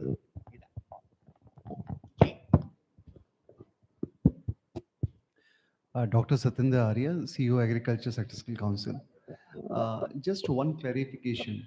Suppose a leading foundation wants to get a project implemented through a Section 8 company which has got 12A exemption. But for some reason, they haven't got the ATG certificate. So are they allowed to do this project? Section 8 companies, there is no condition of 80G and 12A. 12A and 80G is applicable on trust and societies, not on Section 8 companies. Section 8, because you are registered with MCA, your object says that you are non-profit, so there is no difficulty. So that is not mandatory. That is not mandatory on Section 8 companies, right? Section 8 companies are also having ATG. Because otherwise, whatever donation you give, you will not get that 50% deduction on that. That's why you get ATG. You see, I have seen that because getting 12A is easier. ATG, sometime, it is on the interpretation of the income tax commission. And then and Section 8 companies always remain. अच्छा, जो donor होते हैं वो यही पूछते हैं, आपके पास 12A ATG है? They don't ask whether you are a Section 8 वो or a इसलिए society or a पूछते हैं trust. सर क्योंकि उनको वो डिडक्शन मिलता है एटीजी में, अदरवाइज वो मिलेगा नहीं उसको डिडक्शन, 50% डिडक्शन नहीं मिलेगा उसको. If I give donation of 1 lakh rupees to a Section 8 company which is registered under ATG, I will get 50,000 rupees deduction from my taxable income. If that Section 8 company is not registered under ATG, then I will not get any deduction at all on that donation. But why donation should be an issue at all? Because that is coming from your 2% CSR mandate, isn't it? No, you see, CSR expense is not tax deductible because it is a statutory compliance. So CSR is not whatever spend you make on CSR, that is not to be deducted from your taxable income. But if you get ATG, then by way of making donation to that Section 8 company, then you will get automatically 50% deduction of the entire donation under 80G section. Then yes, your tax liability, because your taxable income will get reduced. But अगर आप direct करेंगे तो उस case में आप direct नहीं करते हैं. That's why most of the companies are not doing CSR activities directly because उनमें tax planning नहीं है. Tax planning is that you do it through a third party agency which is registered under ATG so that you get 50% deduction on that. That is a tax planning. Got it. So that is, I think, intricacies of the, and that the company secretary people had to handle that for the organization. Yes, sir. Can we have your? Hello sir, हम लोग एक Can we identify? Can you identify yourself, sir? myself Manmeet Singh, and we are running a NGO, Akhil Bharatiya Antyodaya Sansthan, and we are managing 5 cremation grounds इन दिल्ली, उसमें से 3 तो Delhi cantonment board के हैं और 2 NDMC north Delhi municipal corporation के। तो मेरा सवाल ये है सर कि कोविड-19 के बाद PSUs या जितनी भी ये कंपनीज हैं जो CSR जो फंड देती हैं, कोविड-19 के बाद क्रिमेशन ग्राउंड्स के लिए वो क्या कर सकती हैं, क्या कंट्रीब्यूट कर सकती हैं? क्योंकि बहुत प्रॉब्लम्स रहती है और कोविड-19 में तो सारी दुनिया ही जानती है कि शमशान घाटों में क्या परेशानी हुई है और हम उसको झेलते हैं। और अब तो हम बेसिकली ये चीज़ कर रहे हैं कि क्योंकि इतना बुरी हालत हो गई थी कि लकड़ी नहीं मिलती थी, तो अब हमने ये शुरू करा है कि जितना हो सके मशीन्स लगाई जाएँ वहाँ पे। अब हम 2 शमशान घाट में तो हमने लगवा दिया है, तो जैसे हम किसी में लगवाना चाहते हैं, जैसे नॉर्थ MCD हमें उसमें सपोर्ट नहीं करती है, तो उनके कुछ इंटरनल प्रॉब्लम्स हैं, नहीं कर पाते हैं या जैसे भी। तो हम चाहते हैं कि कुछ ऐसी PSUs या CSR हमारे साथ आएँ, जो मतलब पब्लिक के लिए हम ऐसी कोई चीज़ कर। प्राइवेट मैनेजमेंट है? वो प्राइवेट मैनेजमेंट है, हमारी NGO देखती है सर उसको सारा। बेसिकली जब So these must be, I think, MCD or some corporation, and ultimately you must have got from the corporation. MCD ने तो सर वो कोविड-19 में इतना प्रॉब्लम हो गया था कि उन्होंने हाथ खड़े करके हमें बुला के हमें दे दिया कि आप इसको देखो। चलाइए. So you are the implementing agency for the MCD there. So have you made some presentations to companies there for a project like this which you? वही मैं जानना Yeah. चाहता हूँ कि तो कंपनी सबसे पहले तो अगर आपको 3 साल का ट्रैक रिकॉर्ड आपका अगर हो गया इसमें, इस पर्टिकुलर फील्ड में, तो आप you get yourself registered with MCA as an implementing agency. तो पहला स्टेप आपका होगा कि आप MCA में एज इम्प्लीमेंटिंग एजेंसी रजिस्टर कराएं, number 1। Number 2 is that you have to make a project कि आप उसके बेटरमेंट में, देखिए डे टू डे क्रिमेशन के लिए तो कोई कॉर्पोरेट आपको देगा नहीं, ना आपको चाहिए, right? You are actually going for upliftment of upgradation of cremation grounds, one. Second is that you are actually putting lot of environmental friendly facilities in the cremation, for the cremation, right? Like for CNG and all that, right? So you have to actually make a project. You have to catch hold of a technical service provider जो ये सारा implementation में वो कर सकता है। तो जिसमें जैसे हम जाते हैं अपना जो यमुना वाला एक cremation ground है, उसमें शायद 2 या 4 हैं जो CNG वाले हैं, निगम बोध पे, राइट? निगम बोध पे 2 या 4 हैं जो CNG क्रिमेशन है। गाजीपुर वाले में तो है ही नहीं कोई CNG। तो आप ये एक प्रोजेक्ट कर सकते हैं कि दिल्ली के इतने क्रिमेशन ग्राउंड्स हैं जहां पे अभी CNG क्रिमेशन की फैसिलिटी नहीं है, तो वहां पे एक CNG क्रिमेशन का अगर आप एक यूनिट लगाना चाहते हैं तो उसका क्या आपको कॉस्ट पड़ती है, number 1, one time, and then what is the running cost of that. तो प्रोबेबली रनिंग कॉस्ट तो आपको MCD दे देगा। तो वन टाइम कॉस्ट का अगर आप वो प्रोजेक्ट बना के, अब जैसे जितने भी कोई भी PSU उसको टेकअप कर लेगा, तो आपको वो प्रोजेक्ट बनाना पड़ेगा। जैसे मोक्षदा ने क्या किया था, वो स्वामी सच्चिदानंद थे या कौन थे, उन्होंने किया कि उन्होंने क्रिमेशन का एक इनोवेटिव आइडिया निकाला जिसमें उन्होंने ग्राउंड से उठा के एक आयरन प्लेटफॉर्म के ऊपर क्रिमेशन करते हैं, जिससे लकड़ी की जो है शायद वो 20 या 30% उसमें सेविंग होती है, राइट? तो उसको मोक्षदा बोलते हैं यहाँ पे, जो MCD में जो उन्होंने उसको नाम दिया हुआ है। अब वो क्या हो गया, over a period of time वो हीट से वो जितना भी जो प्लेटफॉर्म था उसका वो सब गल गया, तो उसको दोबारा बनाना है। तो ये आपको एक प्रोजेक्ट की तरह से बना के फिर PSU को अप्रोच करना पड़ेगा। तो definitely once you are a implementing agency registered with MCA, तो आप ये ले सकते हैं, ये कर सकते हैं। आई एम श्योर यहाँ बहुत सारे लोग हैं, वो they will be ready to join and yes, sustainability is important part. Answer मिल गया कि जीवन का अगर इस तरह बनाना, how to project the project, it is very important. बिल्कुल सर,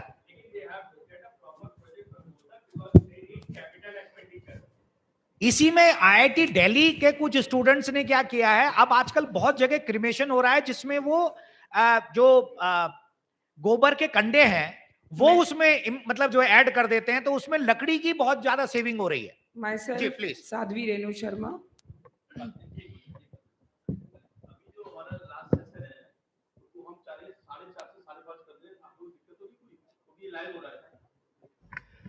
जो लास्ट सेशन जो है, जो मतलब देखेंगे, मापाता ही देखेंगे, तो ये सेशन 4:30 तक चलाएं या उसके अभी वाइंड अप करें? चलो ठीक है, अभी कोई बात नहीं। एक्चुअली हमारा वैलिडिटी सेशन जो था हमने वो खत्म कर दिया आज, और आज हम जाने पूरा एजुकेशनल पार्ट चले हमारा। जी है जी, अच्छा खुल गई है, नहीं चाय चाय भी आ चुकी है। चलिए थैंक यू। खुल भी गई, मौसम भी गर्म हो गया, अंदर रेणु माहौल जी, गर्म हो गया। रेणु जी प्लीज प्लीज, मैं ये आपने जो काव डंग के Coming, ऊपर coming. कंडों के ऊपर बात बताई है, कोविड में मैंने एक मशीन का उद्घाटन किया है जो काव डंग पे ही पराली को मिक्स करके उसके लंबी रोड्स मैंने वो मशीन मैंने बाहर से मंगाई। और क्योंकि एक बॉडी को क्रिमेट होने में 2 पेड़ लगते हैं, तो मैंने उसको कि एनवायरनमेंट भी बचे, और हमारी जो प्रथा है पुरानी गरुड़ पुराण में जो पहले उपलों से ही संस्कार होते थे, तो मैंने उसको आगे में लेके आई हूँ कि काउ डंग जो हमारा वेस्ट जाता है नालियों में बह रहा है और पराली से जो है खराबी हो रही है एनवायरनमेंट की, उसको मैंने मिक्स करके वो रोड्स का अभी इसी कोविड में ही मैंने उद्घाटन किया है उसका, तो वो हम बना रहे हैं। और सीएनजी में हम ये चाहते हैं कि सीएनजी मशीन लगे। लोगों की प्रथा होती है कि वो लकड़ी में ही संस्कार करें, क्योंकि अभी उनकी सोच को भी हमें डेवलप करना है। उसमें हम वो रोड्स का जो हमने डंग से बना रहे हैं गोबर से, कि वो उस मशीन में थोड़ी सी लगाकर कि विधि पूर्वक उनकी रीत भी निभाई जा सके और हमारी एनवायरनमेंट भी बचाई जा उसके क्या सके। गोबर वाले जो आपके रॉड्स टाइप के निकलते हैं बन के, हाँ, वो उसमें लंबे कैसे? बिल्कुल डंडे की तरह गोल राउंड शेप में। आज भी गांव में जो क्रिमेशन होता है वो पराली और कंडों से ही होता है, वहां को लकड़ी वकड़ी का सिस्टम नहीं है। कोविड तो में वो- ये वो हालात हम थे। कुछ एजेंसी जैसे ये कर रहे हैं क्रिमेशन ग्राउंड मैं ही देख रही हूँ वो पांचों क्रिमेशन। तो वो बेसिकली नहीं, मैं क्या कह रहा हूँ कि वो क्रिमेशन ग्राउंड और ये जो है अपने आपस में ये कोऑर्डिनेट हो सकते हैं। बिल्कुल बिल्कुल ये कोऑर्डिनेट हो सकते हैं और इसके लिए सीएसआर आराम से किया जा सकता है अगर इसको थोड़ा सिस्टमेटिक अगर करें। अच्छा See, जैसे the Nigam point that you are saying is, so in our steel plants, हम लोग pelletization use करते हैं. Why we are using these small pellets to increase the thermal power of the broilers and others.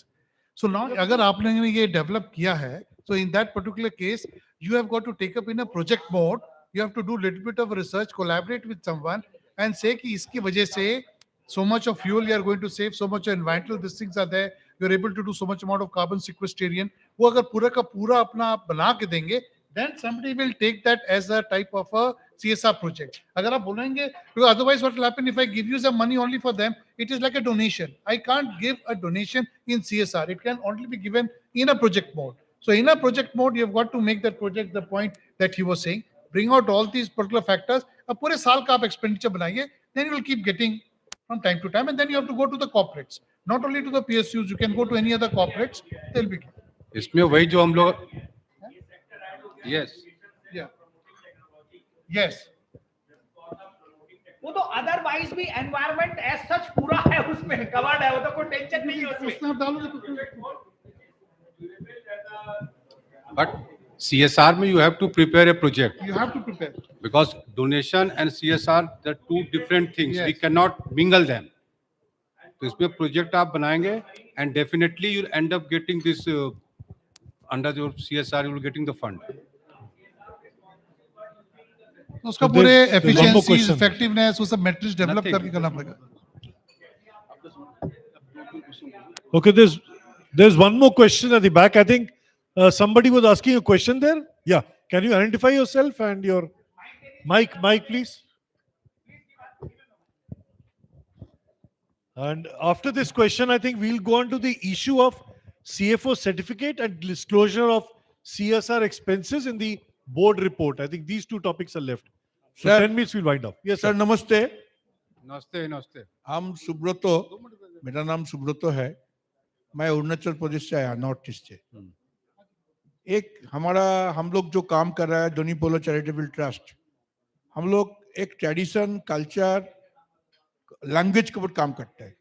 काफी tribal language खत्म होते जा रहा है, उसका कोई स्क्रिप्ट नहीं है, और ये कम्युनिकेशन की वजह से नॉर्थ ईस्ट धीरे धीरे सारा देश से कट ऑफ होते जा रहा है।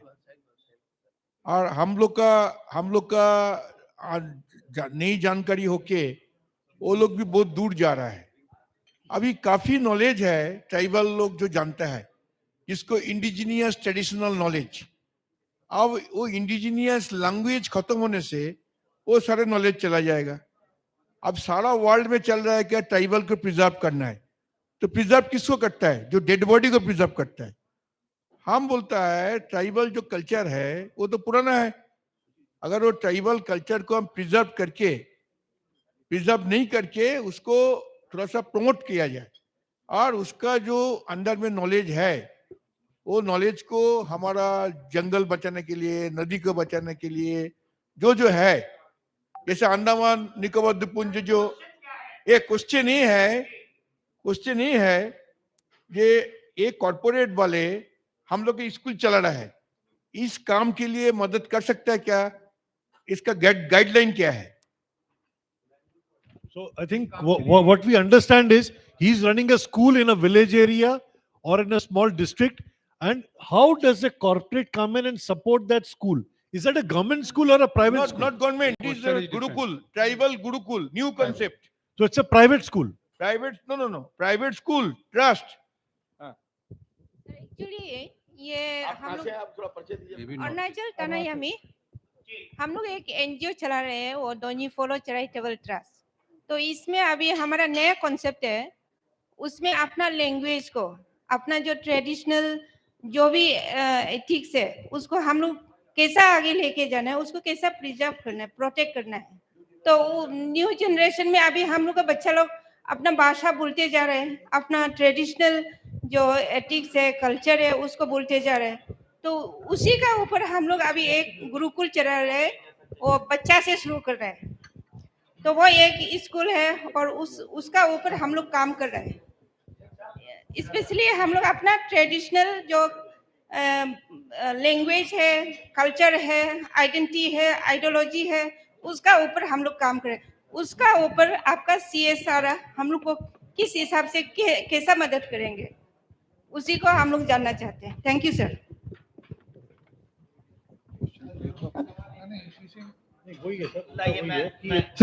द पॉइंट आप जो बोल रहे हैं शेड्यूल 7 के ऊपर में protection of art and culture, this is also one of the schedule जो उसके ऊपर में है। तो इसके ऊपर में वहाँ जो है, अगर आपका जो है लोकल लैंग्वेज लिंग्विस्टिक जो है, और दूसरा जो उसको प्रोटेक्ट करने के लिए अगर आपका कोई प्रोजेक्ट या दूसरा है, अगर आप जो आपके आसपास के कॉर्पोरेट्स हैं उनको देंगे तो वहां से आपका हो सकता है। एक तो ये CSR के माध्यम के थ्रू हम कर सकते हैं, बट इसके अलावा मैं आपको ये भी बता दूं कि यू आर फ्रॉम अरुणाचल ना? या which place in Arunachal? Itanagar, okay. I worked in Subansiri, upper Subansiri, lower, पूरा अपना रह चुका हूँ वहां पर। इन सब प्रोजेक्ट्स के ऊपर में भी जब हम लोग हाइड्रो इलेक्ट्रिक वहां पर, ये बहुत सारे जो प्रोजेक्ट वहां पर जब कर रहे थे, तो वहां पर MFP और NTFP, minor forest produce, national tribal forest produce, इसके ऊपर में भी there are regulations from the government कि इसको भी प्रोटेक्ट करना, इसके ऊपर में फंडिंग करना है, which comes outside the CSR, वो भी आपके ऊपर में है। तो अगर आप अपने वहां पर जो नेशनल हाइड्रो इलेक्ट्रिक प्रोजेक्ट जो ईटानगर में आपके टोक्यो साहब है, he is the MD there, Tokyo साहब, तब उनके टोक्यो साहब के पास में जाएंगे, आस्क हिम कि व्हाट इज, कौन कौन से प्रोजेक्ट हैं, how you can help me, वो आपको इसके ऊपर में मदद कर सकते हैं, बिकॉज उनके पास में इसके लिए फंड्स है। So you get in touch with me, I'll give you the number of the MD and others, you can get in touch with him. So he will be able to help you. अरे सोचो जी कर लेंगे, उसको कर लेंगे, लेकिन करता नहीं है सर, हो जाएगा वो लोग बोलता नहीं है, मिसअंडरस्टैंडिंग करता है। I will support you. So we'll come back to you, sir. After this session, you can go and talk with our distinguished panel, and Mr. Deen Dayal Agarwal sir will help you मैं there. सभी NGO के लोगों को एक बात जरूर कहना चाहूंगा कि PSU बहुत सारा फंड देते हैं, लेकिन आपको प्रोजेक्ट बनाना आना चाहिए। मैं आपको बता रहा हूँ, जैसे अभी इन्होंने कहा कि क्रिमिनेशन ग्राउंड के लिए, मैंने इनसे शुरू में ही कहा कि यू मेक ए प्रोजेक्ट, उसमें एनवायरनमेंट को हम इंक्लूड करेंगे तो आपको पीएसयू फंडिंग करेगा। मैं कम से कम 2-2.5 करोड़ की फंडिंग लेके आया हूँ पीएसयू से, उन्होंने मेरे प्रोजेक्ट के हिसाब से फंडिंग दी है। तो कभी भी पीएसयू में ऐसा नहीं है कि आपको नहीं मिलता, पीएसयू हर एक की हेल्प करता है। इंडियन ऑयल है, ओएनजीसी है, ऑयल इंडिया है, सारी कंपनियां पैसा देती हैं, बशर्ते कि आपके प्रोजेक्ट में उनको दम लगे और project properly as per the law regulation हिसाब से बनाना चाहिए। ये मेरी रिक्वेस्ट है। अगर इसके बारे में कोई भी कंसल्टेंसी करनी है, कोई भी सलाह लेनी है, I am ready. How to make the project, how to prepare the project, how can get the project, I can suggest and assist you only.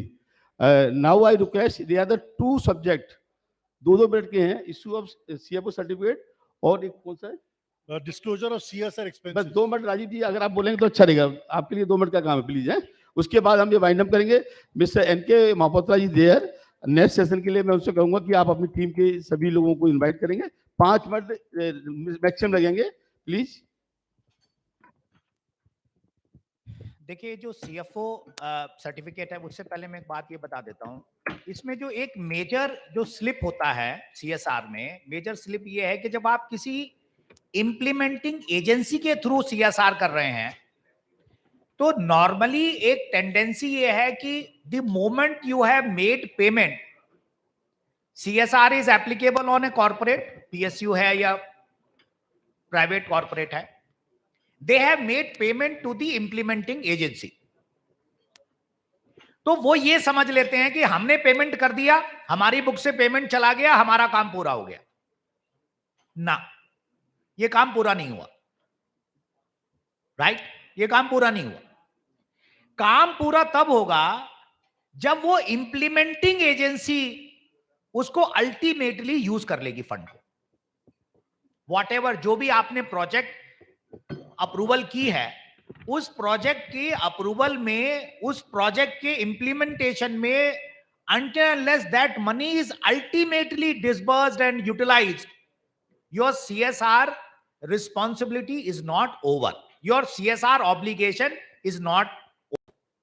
तो उसको कंप्लीट करने के लिए उन्होंने एक रिक्वायरमेंट, लीगल रिक्वायरमेंट ये की that CFO, Chief Financial Officer of the company, और if CFO is not there, CFO KMP उस पे एप्लीकेबल नहीं है कंपनी पे, then whosoever is the in charge of the financial management in the company, that person has to give a certificate to the board of directors that CSR money has been spent. तो हम ये जो spent और अनस्पेंट वाली बात करते हैं, ये कंपनी से स्पेंट अनस्पेंट नहीं है, जो अल्टीमेट इंप्लीमेंटिंग एजेंसी है वहां से भी पूरा स्पेंड हुआ या नहीं हुआ। ये स्पेंट और अनस्पेंट वाला जो कॉन्सेप्ट है ये वहां से है सर। तो वो सीएफओ का certificate will come to the board of directors and then board will disclose, एक फॉर्मेट उन्होंने दे दिया, सीएसआर रूल्स के अंदर एक फॉर्मेट लगा दिया कि उस फॉर्मेट में आपने एनेक्शर जो अपने अकाउंट्स है, फाइनेंशियल अकाउंट्स है, उसके साथ एक एनेक्शन लगाएंगे that how the CSR fund has been utilised, how the CSR fund has been spent.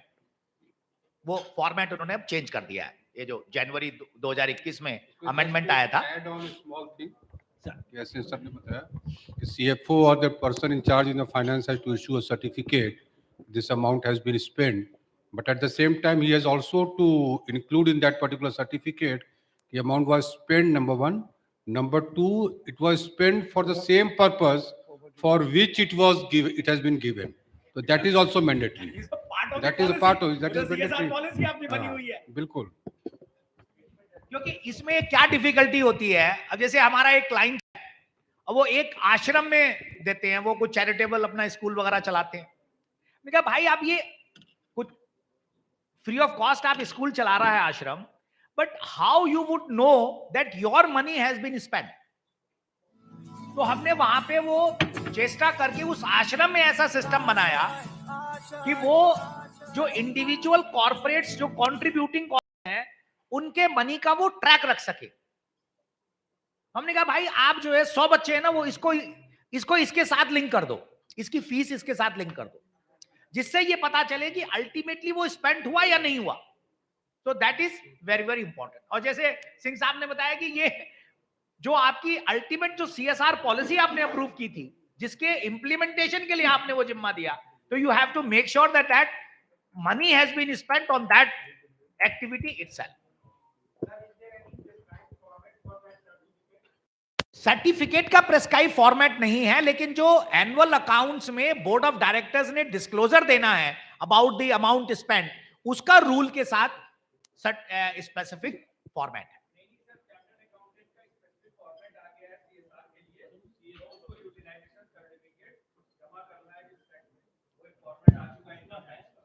नहीं, मैं CSR की बात कर रहा हूं. हाँ, मैं CSR की बात कर रहा हूँ, आपने बोर्ड की बात करी है, हाँ ये जी. पूछ रहे हैं यूटिलाइजेशन सर्टिफिकेट की बात, जो चार्टर्ड तो अकाउंटेंट. मैंने ये बोला कि रूल्स में और कंपनीज एक्ट में कोई फॉर्मेट नहीं है. चार्टर्ड अकाउंटेंट इंस्टीट्यूट ने अगर कोई अपना फॉर्मेट दे दिया, you can follow that format. Income tax ने दिया हुआ है किसी भी सर project की यूटिलाइजेशन utilization सर्टिफिकेट का है, फॉर्मेट है, ठीक है, यूटिलाइजेशन सर्टिफिकेट का है, CFO सर्टिफिकेट का नहीं है. CFO सर्टिफिकेट का कोई फॉर्मेट नहीं है सर, CFO सर्टिफिकेट का नहीं. यस सर, भी वही कह रहे हैं, बोर्ड उसमें है.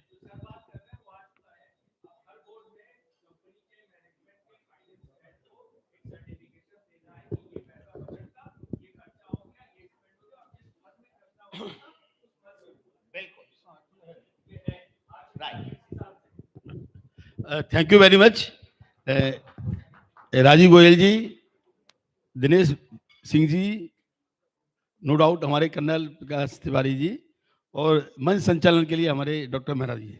मैं सभी का बहुत बहुत आभार व्यक्त करता हूँ. समय का बहुत अभाव है. एनके ममता जी का कई बार मुझे वो लगा कि अब वो ईगर हो रहे हैं, तो मैं बस ये चाहूँगा कि एक संजय मेहता जी हैं राइट से, वो आएँ और हमारे राजीव गोयल जी को एक मोमेंटो देके आप उनको सम्मान करें प्लीज. राजीव गोयल जी, रवि जी आप भी आओ. आइए, आइए इधर आइए.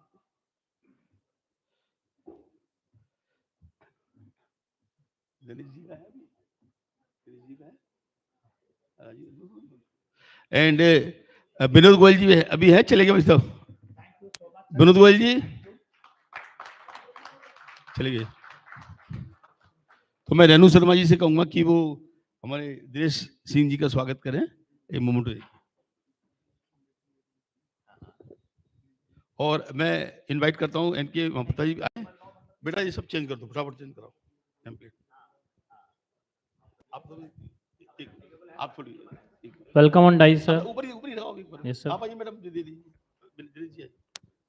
तिवारी जी आप आइए. आप हमें वैसे ही सम्मान आपका बहुत है, आपका ऑलरेडी इतना सम्मान है, तो ये आइए एक ग्रुप फोटो करा लेते हैं. सर मेहरा जी आइए group photo.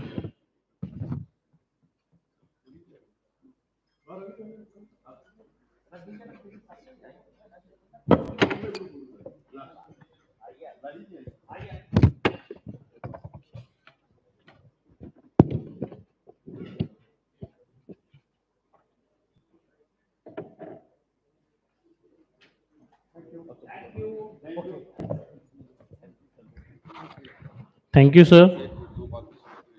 Good evening, everyone. Thanks for the patient hearing, and it has been a long day, and we are into the last session of the day, which is activities permitted under CSR Schedule 7. Okay, thank you so very much to everyone. Since morning today, we are talking about CSR, corporate social responsibility. So we are all discussing कि corporate को क्या करना चाहिए, how they should do, how they plan, how they should implement. अगर CSR से अगर C word हम हटा दें, corporate हटा दें, and if we talk about only social responsibility, so we all as an individual also can help a lot to discharge some social responsibility in a society, and that will make a very huge difference in our country as a whole. This was my message I wanted to convey to all of you. Thank you. Thank you, Dinesh sir, for such a kind word. Thank you. Now I would like to invite Shri N.K. Mahapatra sir, who would be our moderator for the last session. Okay. And Shri Rajiv Agarwal ji, national general secretary Ekal Bharat Lok Shiksha Parishad, please welcome on stage. Round of applause for the dignitaries, please. Shri Anil K Maheshwari ji, national treasurer Bharatiya Seva Rashtriya Seva Bharati, please welcome on stage sir. Miss Smriti Nand Kumar, CSR department ONGC limited.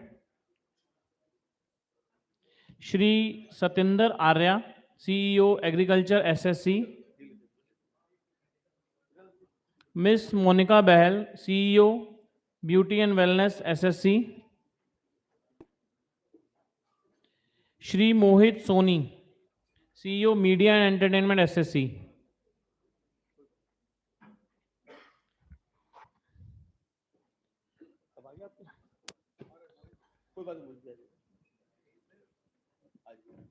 Mr. Mohit Soni. Okay. A round of applause for all our dignitaries, please. Over to you, Mohapatra sir. Thank you. Thank you, everyone. Thank you, Mr. Agarwal and CSR Research Foundation. It's been a lot of learning since morning. Outside our domain areas, we are technical people, but we are learning a lot about whatever it is. It's been good learning, and a lot of things we are seeing from the beginning. And this particular session, I have 6 people to speak, and I'm starting after my end time. So I would like to rush through without wasting too much of time, but I'll just like to give few pointers to all my speakers. I see many good things happening in CSR in many different areas and different pockets. I would like all my speakers to concentrate on few points which I feel is important. How to standardize, how to think of scale up and a certification as a process so that we can scale up, how to manage life beyond what we do. Normally we do a project, we try to end it there. How to go beyond that. How to have a sustained livelihood or a respectable and dignified life for the beneficiary. Always we discuss about money, compliances, all these things. How much we discuss about beneficiary and their life beyond our intervention. And how do we connect them to the mainstream? How do we take a social security for livelihood through self-help group or cooperative activities and things like that, which is long-term? And how do you think about entrepreneurship, not just to give him a living, but to give him a respect? Then how do you do real capacity building, which is country's capacity building? And how do you take care of aspiration of youth in deprived BPL or rural areas? These are the points. If any one of you or all of you concentrate on any one of these points, I'll be very happy. Without taking much time, I would like to invite the speakers on request. If you don't mind, I'll just change this sequence if anybody has no objection, because somebody has an urgency. So I'll start with Mr. Satinder Arya, CEO of Agriculture SSC, to give his views. Welcome, Mr. Arya.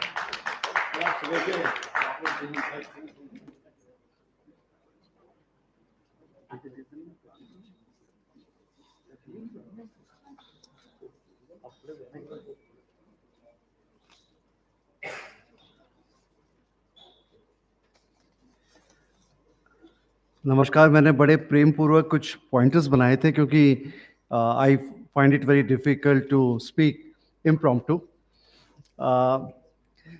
So let me begin with some of the expectations of Mahapatra Saab.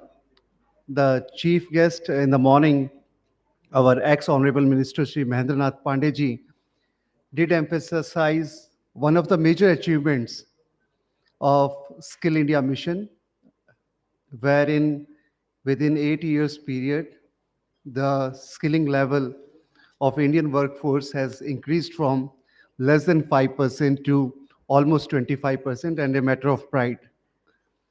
And I think now the time has come that if there is a connect which can be made between the efforts, lot of CSR spends which happens, but somewhere the connect between capacity building and scaling has not happened.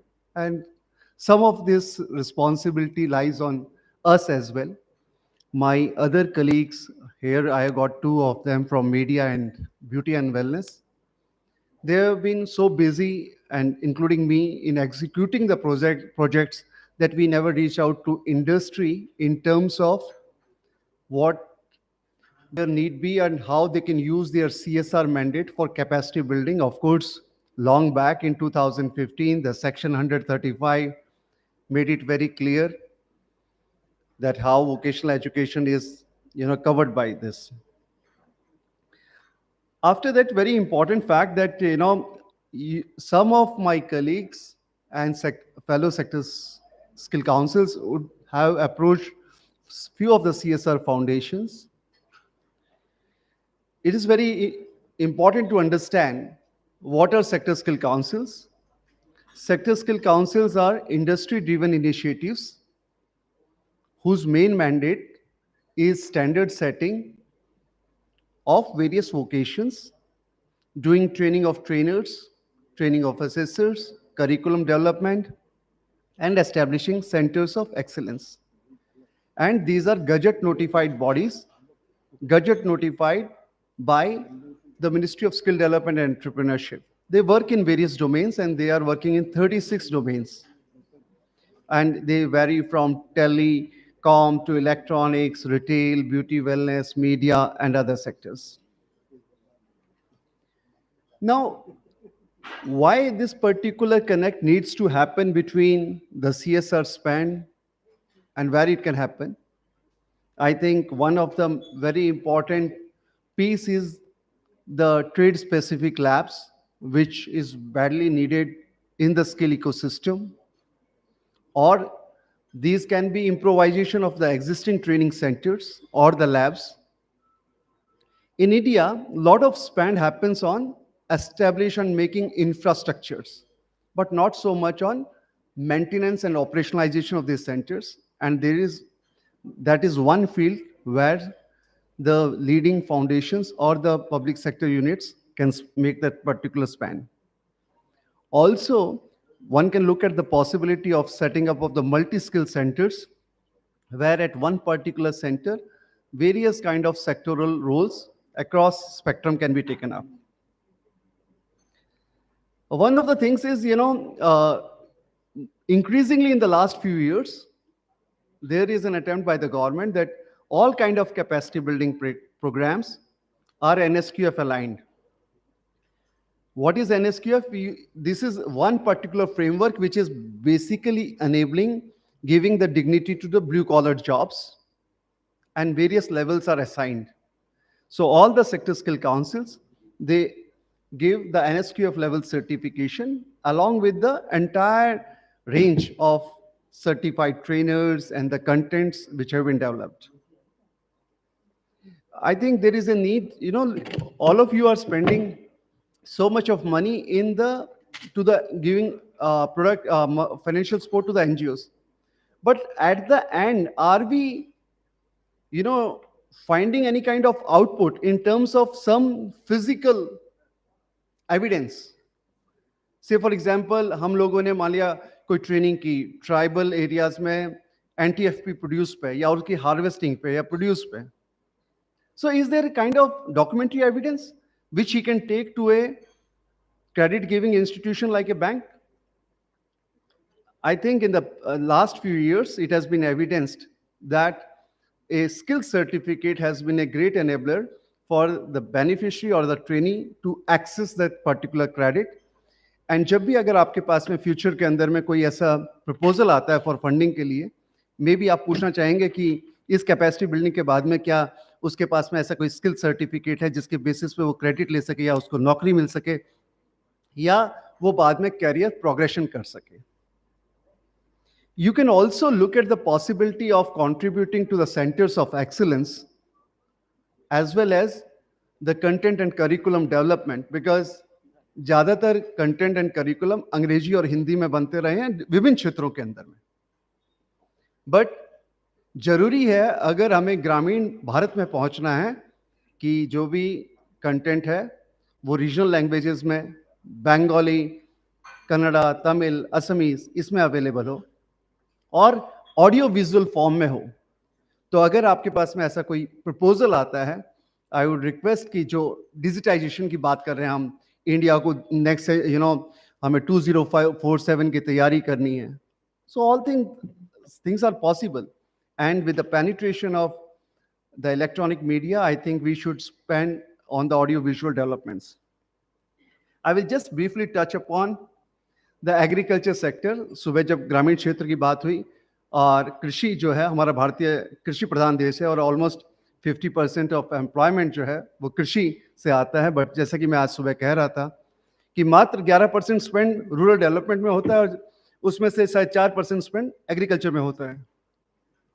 And जैसा कि सुबह जैन साहब ने कहा था, और बाद में ये भी है कि शेड्यूल 7 में उसका क्लियर कट मेंशन ना हो, लेकिन सेक्शन 137 में डिफरेंट पहलू हैं, चाहे वो क्लाइमेट चेंज है, सॉयल है, फ्लोरा फौना है, वाइल्ड लाइफ है, जिसके अंतर्गत में जैसा भी प्रपोजल आए तो कृषि के अंदर में अगर वो अनेबल कर सके. और ये इसलिए भी जरूरी है कि कोई भी चीज जब आप NSQF सर्टिफिकेशन की बात करते हैं तो वो वोकेशनल आइडेंटिटी प्रदान करता है. और कृषि जैसे क्षेत्र में अगर आप कोई कैपेसिटी बिल्डिंग प्रोग्राम करते हैं तो the Indian farmers gets a vocational identity, because very few people in this hall might be knowing that there are 186 different type of vocations when we say agriculture. एक आम urban नागरिक के लिए शायद वो एक किसान है, लेकिन अगर आप अंदर जाएंगे तो वो एक एक्वाकल्चर फार्मर है. He is an apiculturist, he is a sericulturist, he is a hatchery a maker. So you name it, and there are various kinds of vocations where you can actually chip in. Also, there are multiple related areas such as water scarcity, the climate change, environmental degradation. All these things can be taken care of, and all my colleagues who are here, we can ensure one thing, that because we have been doing this particular activity inside out, we can make a good project implementing agency partner in any field. And this, I think, more would be getting shared by my colleagues. Thank you very much. Thank you, Dr. Arya. Now I'll go back to the schedule. I request Mr. Rajiv Agarwal.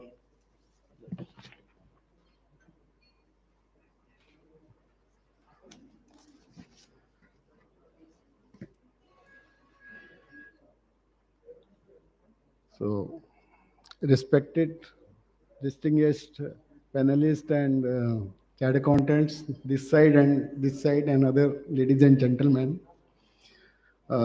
Since morning आप काफ़ी discussion चल रही है CSR fund को कैसे use करना है, और सबसे बड़ी प्रॉब्लम है इम्प्लीमेंटिंग एजेंसी कैसी होनी चाहिए, वो क्रेडिबल हो, ट्रांसपेरेंट हो, प्रॉपर फंड को यूज़ करे. ये बड़ा इम्पोर्टेंट है, जो कि क्रक्स निकल के आया. डायरेक्टली कुछ लोग करते हैं, मोस्टली इनडायरेक्टली करते हैं, क्योंकि ATG का बेनिफिट चाहिए, बहुत सारी चीज़ें चाहिए. तो बहुत ज़्यादा मैं इसमें नहीं जाऊँगा. I just start from first slide. So if we go through, you will understand ki how Ekal is doing. I am represent Ekal, Rajiv Agarwal. First slide. तो हमारा जो थीम है ये है, स्वामी विवेकानंद ने जो कहा था, आपने इसमें देखा है, यदि बच्चे विद्यालय तक ना जा सकें तो विद्यालय को बच्चे के पास जाना चाहिए, क्योंकि जो हम लोग काम कर रहे हैं वो विलेजेस में कर रहे हैं, जो कि पहाड़ों पे है या ट्राइबल एरिया में है या ऐसे हिली एरिया में है, या फलाफलंग झारखंड जैसे एरिया में जहाँ की माओवादी एरिया है, नक्सलवादी एरिया है, या छत्तीसगढ़ है जहाँ पे कि लोग दिन में भी जाने से डरते हैं. उस एरिया में हम लोग स्कूल चला रहे हैं. तो ये हमारा विजन है, और 33 इयर्स हो गए हमारे को इस काम में लगे हुए. Next, I will go through very brief video, so you will get the things.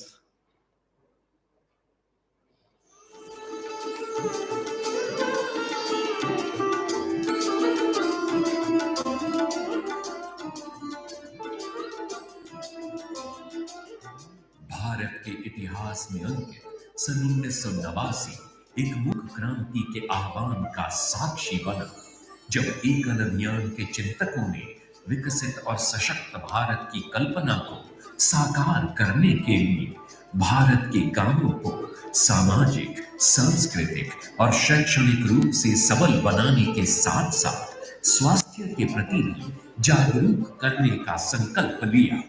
इसके फलस्वरूप ग्रामीण क्षेत्रों में आरंभ हुई एक क्रांति अर्थात एकल विद्यालय।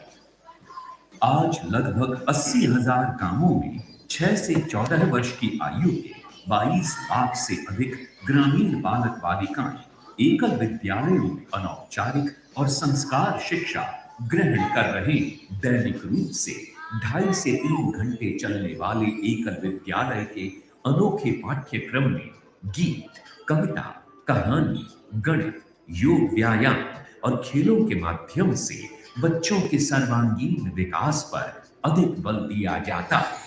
एकल विद्यालय के बच्चों के खिले हुए चेहरे बता रहे हैं कि उनका बचपन आधुनिक प्रणाली की शिक्षा के दबावों और बोझ से मुक्त है।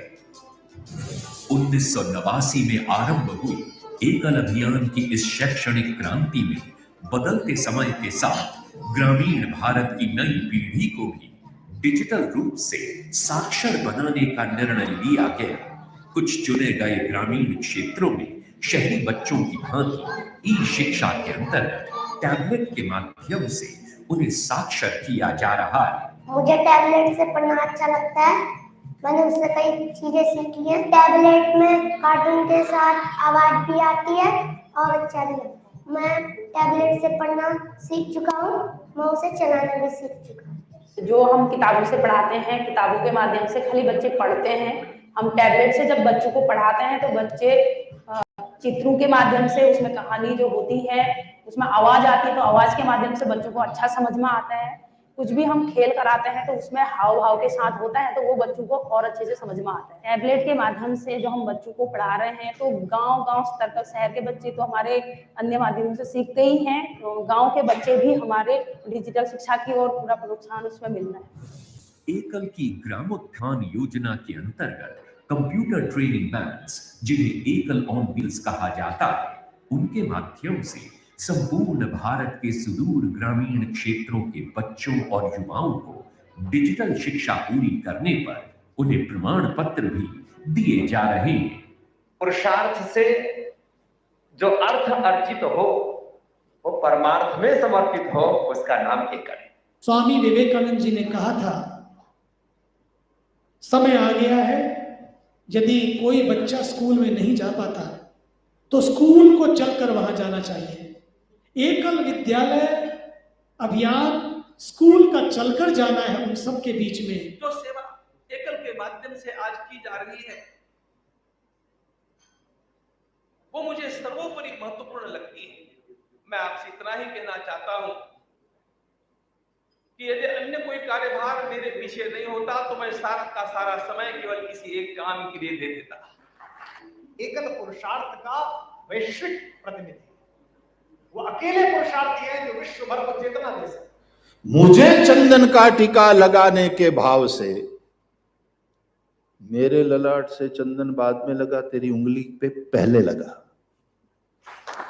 उस चंदन की शीतलता का अनुभव मुझे बाद में हुआ, तुझे पहले हुआ। पर हित की भावना जिस वक्त तुम्हारे मन में उठी, उसी वक्त तुम्हारा अपना तो हित हो ही गया। देश के सबसे मुश्किल क्षेत्रों में, वनवासी इलाकों में, कभी कभी तो लगता है जहां सरकारें भी नहीं पहुंच पाई, वहां एकल अभियान जैसे प्रयासों ने समाज को शिक्षित और सक्षम बनाने का बीड़ा उठाया। हम संताने भारत माँ की, भारत वर्ष हमारा है, भारत वर्ष हमारा है।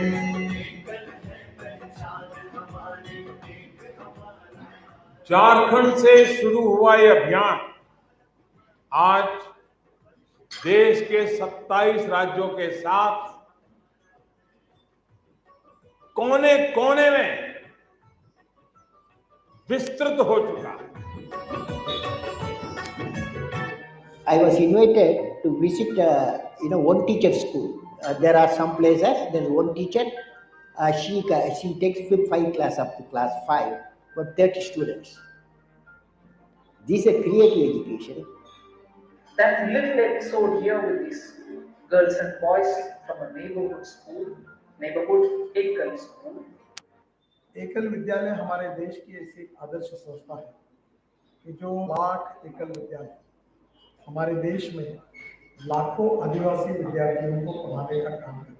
I had a long family history of being involved with the Ekal movement.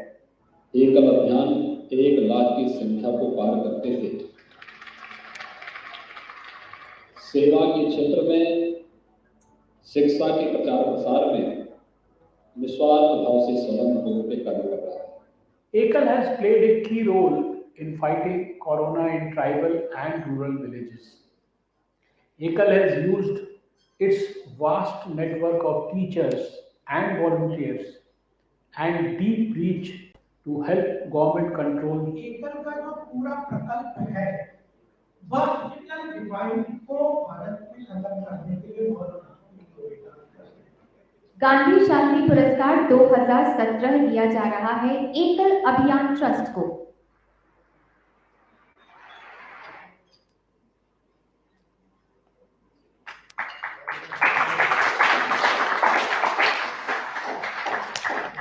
बहुत धन्यवाद आपका तालियों के लिए. हमारी क्रेडिबिलिटी ट्रांसपेरेंसी यही है. होलिस्टिक डेवलपमेंट के लिए हम 5 फोल्ड एजुकेशन का मॉडल ले रखा है. उसमें बेसिक एजुकेशन है 3R, नॉन फॉर्मल सिस्टम है, रीडिंग, राइटिंग एंड अर्थमेटिक. ये जरूर होनी चाहिए. सबको लिटरेसी आनी चाहिए. एक बच्चे को लिटरेट होना चाहिए.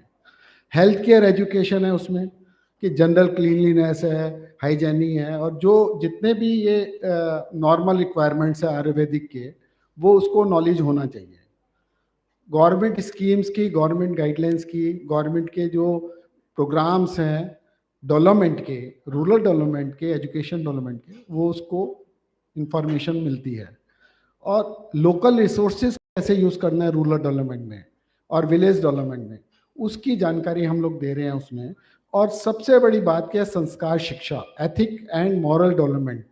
क्योंकि आज की एजुकेशन है education without emphasis on moral and ethical values.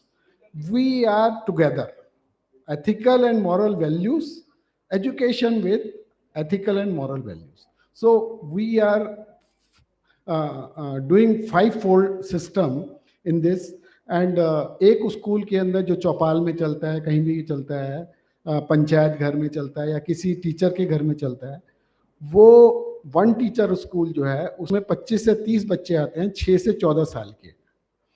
और उनको जो है सारी चीज़ें जब बताते हैं तो वो डेवलप हो जाते हैं और वो अपने परिवार को भी डेवलप कर लेते हैं. इससे विलेज भी डेवलप हो जाता है. और ये जो मॉडल है इसके अंदर हम सिर्फ 1 साल के लिए 25 से 30 बच्चों की एजुकेशन पूरे वर्ष की फ्री ऑफ कॉस्ट दे रहे हैं, जिसके लिए हम लोग 22,000 लेते हैं. 22,000 के अंदर आप समझ सकते हैं कि 22,000 में एक आजकल तो एक महीने की फीस है दिल्ली जैसे में, और वो पूरे साल के 25 से 30 बच्चों के लिए डेवलपमेंट हो रहा है. तो वो हम लोग कर रहे हैं. और ये कैसे कर पा रहे हैं, ये क्वेश्चन बहुत लोग पूछते हैं. 22,000 में गलत बोल रहे हो. हमारे यहाँ मेरे जैसे, I am retired general manager from public sector bank, हम मेरे जैसे चार्टर्ड अकाउंटेंट्स, इंजीनियर्स, डॉक्टर्स, जजेस in service as well as after retirement, they are giving the free work, free time to do. Villages के जो बच्चे हैं जो कि पढ़ चुके हैं हमारे यहाँ से या अदरवाइज भी हमारे कांटेक्ट में है, they are volunteer, free volunteer और out of pocket expenses volunteer. So that is the model we are adopting. और वही मॉनिटरिंग सिस्टम हमारा चलता है हर लेवल पे, विलेज लेवल पे, ब्लॉक लेवल पे, डिवीज़न लेवल पे, district level pe. Like that, we are having the proper monitoring system, which is unique and very much appreciated by Tata, who has examined and done the impact study for that. I will not take time because time is limited. Next. So we are having all kind of certifications, whether it is registration with Niti Aayog, ISO, or CSR, we are registered with the Ministry of Corporate Affairs. Then FCRA, we are registered. 12A, ATG, everything we are having. And it is, since we are awarded, it is the best for social award by the government in social sector, that is Gandhi Peace Prize, that we are awarded because of all of this. Next. Since CSR is a project, and we are very much interested in projects, so how reporting will be done, how UC will be given, how what is the modus operandi. So I am just giving the small highlights that we are in starting when funds comes, we are giving the proper receipt and thanks letter, allotment of schools, which are the schools dedicated under the project, school information, how it is run, what is the students, what is the male female ratio, everything. And display of donor board, like if some ONGC is giving, so ONGC board is there in a school. So that is the donor relation we are keeping. Then reporting system is quarterly reporting we are giving, proper format is there. Then impact study assessment is done by us, how what improvement it has done. Then seen is believing. So we are calling it One Yatra. Visit to school we call One Yatra. So many PSU and even private sector, they are going to their schools themselves seeing what is happening. So this is One Yatra we are giving. Then transparency and all that we have discussed. Then financial reporting is very much required. So utilization certificate by acclaimed chart accountant is given, and ATG receipt and all other necessary certifications we are giving. Next. I will give the highlights, which are the PSU and corporates with us. Say ONGC, Gateway Rail Freight. You can just go through. I will not repeat the names. Econ, IRFC, EIL, PC, IRTC, RIGHTS. So these people, they are either one way or second way. They have been giving this year or previous year. They have given the funding to us, corporate CSR fund. Then corporates, we are having Haldiram, Global, APL, Apollo, V-Mart, Crystal Group. So many, there is a long list. We cannot display here. There is a long list. Few we have mentioned here. Then we are having the proper CSR committee in our this thing organization. So how it is working, I just you can who is who you can see. Our chairman is Shri Subhashi Agarwal ji, SMC chairman, and vice chairman is Abhay Chandelia. Then CSR PSU committee, we are having 3 committees, which is dealing with PSU, then corporates and others. So there is a chairman is senior chart accountant, Shri Parvid Kanji, vice chairman, Shri Avnish Mataji. He is having on board of several companies and banks. Members, Shri Dindayalji. Then corporates, you can see chart accountant, senior chart accountant, Shri Raj Chawla ji. He is council member, you know very well. And vice chairman, Shri Vijay Kapoor ji, very senior chart accountant. Then CSR others, Pawan Singhal ji and Hardeep Agarwal ji. So these are the things I just want to mention because time wise I am restricting many things. So this is the appeal she is making. मैं पढ़ना चाहती हूँ, क्या आप मेरी मदद करेंगे? तो ये अपील जो है एक वो बच्ची कर रही है जो हिमाचल के बॉर्डर पे बैठी है. या पंजाब जहाँ पे नेक्सलिज्म वो चल रहा है, ड्रग का और वो चल रहा है, वो अपील कर रही है कि ये मेरे गांव में अगर पढ़ाई होगी तो ये सब काम हो जाएगा। या छत्तीसगढ़ की वो लड़की कर रही है जो कि नेक्सलाइट्स की वजह से परेशान है। या झारखंड की माओवादी एरिया की वो लड़की कर रही है जो कि वो कहती है कि ये माओवादी खत्म होना चाहिए। तो मेरा आपसे यही अपील है कि इस जन आंदोलन में, ईश्वरीय कार्य में आप सब लोग हमारी मदद करें, चाहे कंपनी की तरफ से करें, चाहे अपनी तरफ से करें, चाहे जैसे भी मदद करें, फ्रेंड से, जानकार से। I can just appeal, if you are moved you do it. Thank you. If any question I can address.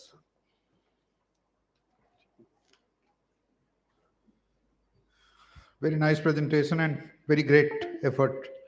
And I don't think anybody will hesitate to be part of your venture, which is so difficult and so meaningful to the country. Now we move to Anil K. Maheshwari.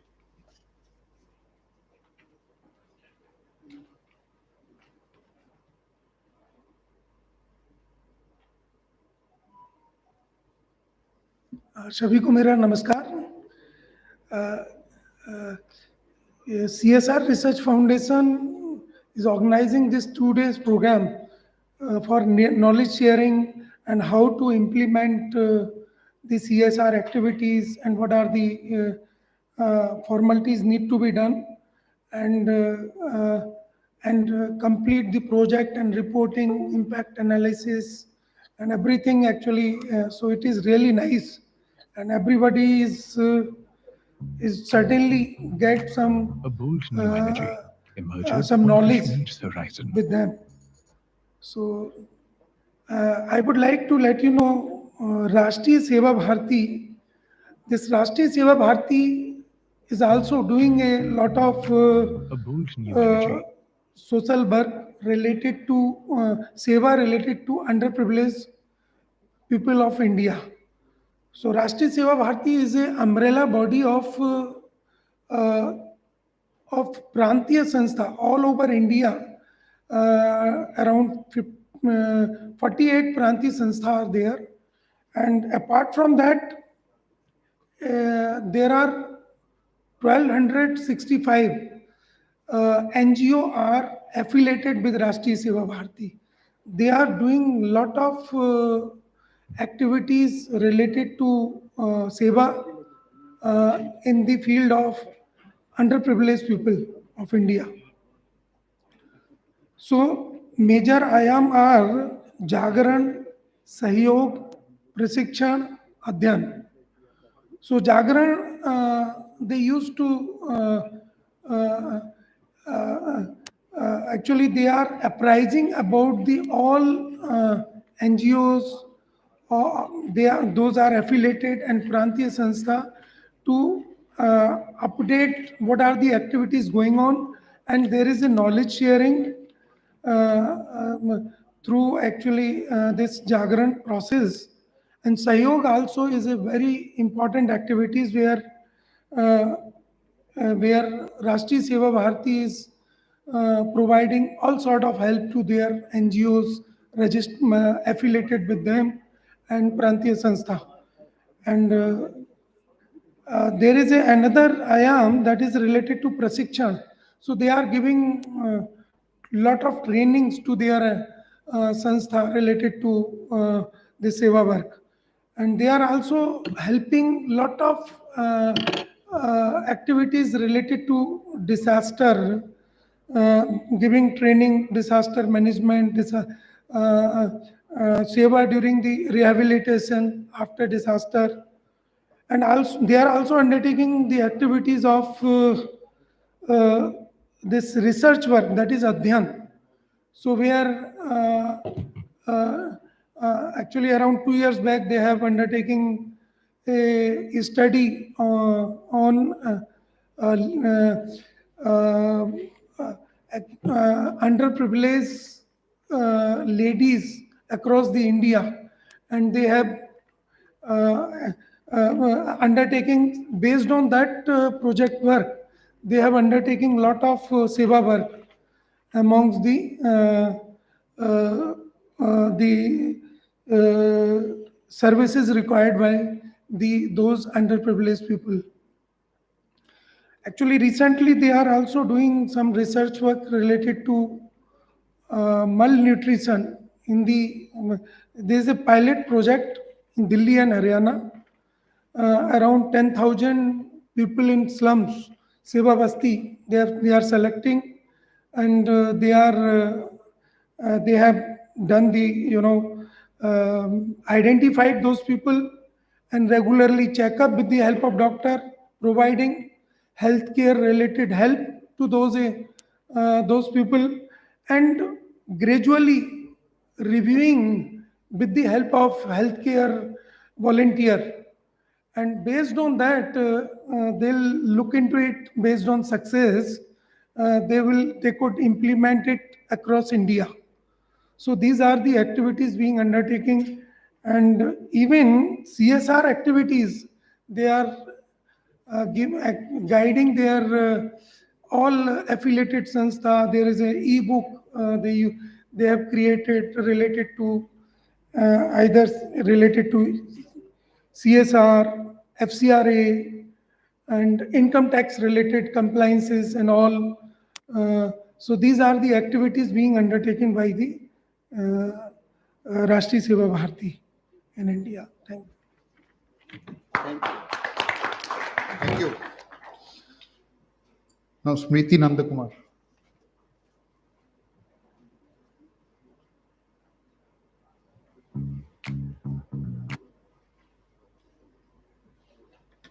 Good evening, respected members of the panel. Good evening to the audience. I'll give you a brief introduction. I'm Smriti Nandakumar. I'm a human resource and CSR professional. I'm from ONGC.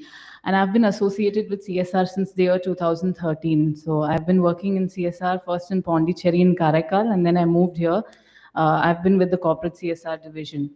So worked very closely with the laws, seen the law transform, and have quite a good idea of all the challenges that we faced.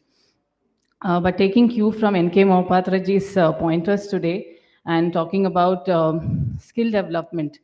So I'd like to, he was talking about building capacity and going beyond expenditure and going beyond CSR. So how do we, going beyond mere expenditure on CSR. So I'll just lead with an example of ONGC. I feel that a major project where we achieved gained a lot of ground, and that was a project where I noticed that we gained a lot of ground beyond expenditure by having this concept of stakeholder engagement. We see that where we engage with stakeholders more closely, we saw a lot of progress. So I'll take you from Delhi to the valleys of Kashmir, into Baramulla, district of Baramulla, which is also an aspirational district of the government of India. So in Baramulla, we had about 60 kilometers away from Baramulla, there's Uri. And around in 2016, I think there was some cross-border firing and shelling. And there was neutralization of terrorists that took place. They were holed up in one of the homes in Baramulla. And the terrorists were neutralized by the Indian Army. So the management of ONGC received a phone call in the middle of the night in 2016, and when this incident took place. And they requested us that, would you be interested in associating with us to rehabilitate the homes? Because luckily we didn't have any loss of lives, but a lot of people have been affected by the neutralization of terrorists within their homes. Their homes were completely destroyed.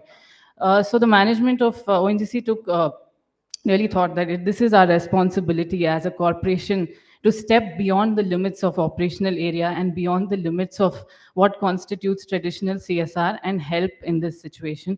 So we did reconstruct some homes there. It was very gratifying for us. And that was our entry point into Baramulla and the projects that we now have at Baramulla. So we had the brigadier of the army at that time contact one of our senior persons in ONGC, the representative from our management, and they requested us that the Indian Army is having a Chinar Naujawan Club. It is a club that's run under the Sadbhavna initiative of the army to engage the local youth of Kashmir, so that they are productively engaged and also brought into the mainstream. So they were requesting us if we would like to contribute towards running a skill development program within their campus, within the army campus. And this is a time when in Baramulla, the army is not viewed very positively. There is stone pelting. So these kind of issues were being faced there. So this was the time we decided that whether this is going to fail or it's going to be successful, it's our duty that we engage here. And they found that a lot of youth were interested in skill development like retail sales, fashion designing, tailoring, and fashion technology. So hospitality. So we had a series of courses that would execute. We executed this project through an NGO called Richa, but the association with Richa, the NGO, the Indian Army, whose contribution has been immense to execute this project, and also the locals of Baramulla. We've been associated with them with all these projects for almost since 2016 up to now, and we've only seen actually, we've seen a narrative, change in narrative. And I visited Baramulla in March to actually understand what the change is. And it's really, it gave me goosebumps that we were able to bring this kind of change in a place where people thought that it's not possible to bring this kind of change. People thought that Kashmiris would not move out of Kashmir to take jobs in mainstream India, but they were more than happy to do that. So it's just, this is what is going beyond CSR. When he said that he would like to discuss about going beyond CSR, the first project that came to my mind was this. Apart from this, we had a drug rehabilitation program also run in Baramulla, and we have almost 3,000 students in that region have been rehabilitated in those camps. And when you interact directly with the rehabilitated drug addicts and you understand exactly what they go through and how they have emerged from that addiction and emerged back into the mainstream and are ready to take on the challenges in life, that's when I understood what is real CSR. So when I saw that impact, that's when I thought that the numbers doesn't matter, the expenditure doesn't matter. Just interacting with one beneficiary, seeing his life transform, and the gratitude that you feel towards the organization, which gave you an opportunity to witness this change in someone's life. For me, that is CSR, and that is going beyond and serving the community. So that is one example where it's not just ONGC. It was without the Indian Army or without the support of Richa, which is on the ground there, without the support of the local youth in Kashmir, we couldn't have achieved this. So I think that that's where we can bring the impact. Stakeholder engagement is very important in transforming CSR going beyond. So I thank you so much for that.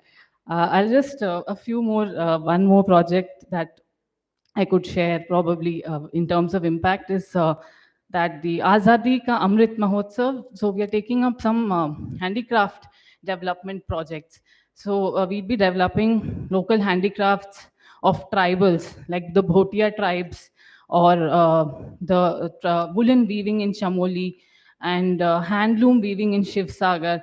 And in Jhabua, Madhya Pradesh, we are engaging with some other basket weaving we are doing there, bamboo, in fact, bamboo craft. So what we are trying to do is bring these artisans back into their traditional weaving craft, because they're not in, I mean, they're not able to earn a livelihood out of it, and they've forgotten the craft, and no one is ready to buy it.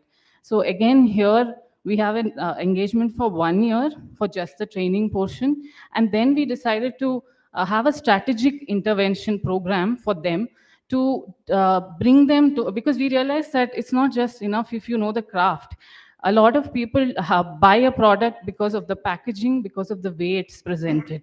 So packaging, product packaging and marketing, we're trying to bring in these elements of management into that, the functioning of those handicraftsmen. So for that, we are engaging marketing professionals or MBAs, or we are trying to take them as interns in our ONGC foundation and connect them with the craftsmen as such, so that we help them package their product and give them opportunities to display their products or sell their products in the market.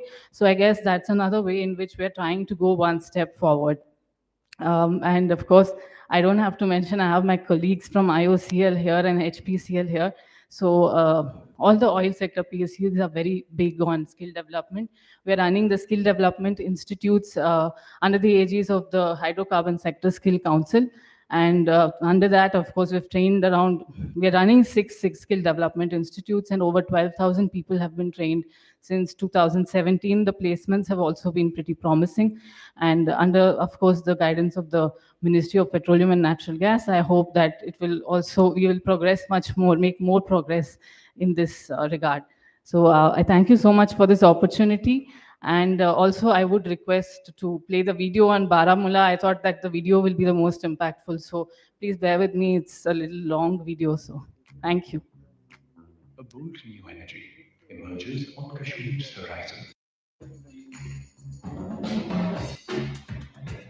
Its blaze dispelling darkness, its presence radiating optimism.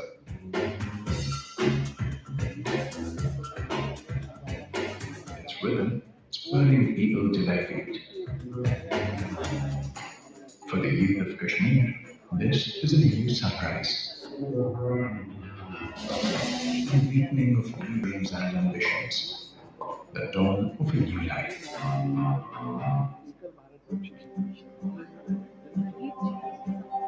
For young Zubair and Danish, any day is a good day for business. This confidence matches their selling skills gained from a professional course they both completed. To their eager eyes, the Baramulla market is a good place to find new customers. On a different street, but with a similar zest for life, is 23-year-old Tabassum. Each new design by this talented fashion designer brings her nearer to her dream of becoming a boutique owner someday. पहले मैंने सीखा है नौजवान colour से, फिर मुझे confident आया कि मैं कुछ ना कुछ करूँ। मैं यहाँ पे अलग-अलग ड्रेसेस बनाती हूँ। मैं ये चाहती हूँ कि मेरा भी अच्छा सा बुटीक हो और मैं अपने बुटीक में काम कर सकूँ। While Tabassum takes confident strides towards her career goal, elsewhere, 22-year-old Hamza has already arrived. Hamza is back from Gurugram, where he outperformed fellow staff at KFC. Rose rapidly up the ranks, Hamza is here to take charge as manager at the Srinagar outlet of the multinational food brand. पहले जब उठता था मुझे सुबह मजदूरी जाना पड़ता था। जो नए नए लड़के आते हैं मैं आज उनको सिखाता हूँ ये करना है वो करना है। पहले मैं सीखता था, आज मैं सिखाता हूँ। Even beyond the mountains of Kashmir, young Kashmiris empowered with new vocational skills are pursuing new careers. For these young men and women, life is on a positive trajectory unlike before. Their success is also the success of the Indian Army, which has scripted the silent revolution. The Indian Army continues to advance in this mission of bringing peace in the valley with initiatives aimed at integrating Kashmir's youth into the mainstream. Powering these initiatives every step of the way is India's leading oil and gas exploration and production company, ONGC. Operational support is provided by REACHA, a non-government organization engaged for implementing the program. The most far-reaching part of this program is the Chinar Naujawan Club, a training center established in 2016 in Baramulla district. The center selects deserving young candidates from economically weaker sections of society and gives them suitable vocational training followed by jobs. यहाँ की hospital nature environment बहुत ज़्यादा अच्छा है। हम education centre पे भी जाएंगे वहाँ पे तो पे बहुत करना है, यहाँ पे कुछ नहीं करना और हम सीख के भी जाते हैं। Job-oriented skills training with courses in fashion designing, hospitality, retail, and arts and culture, followed by placements.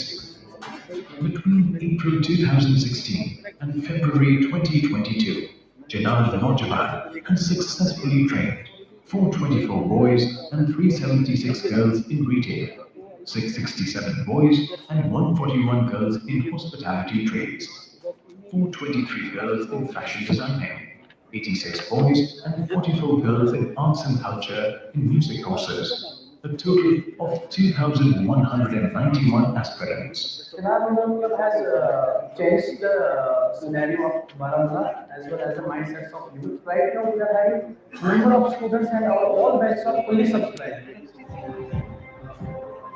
Besides helping youngsters in shaping their destinies, Team Denami and ONGC have also been winning the trust and goodwill of Uri residents.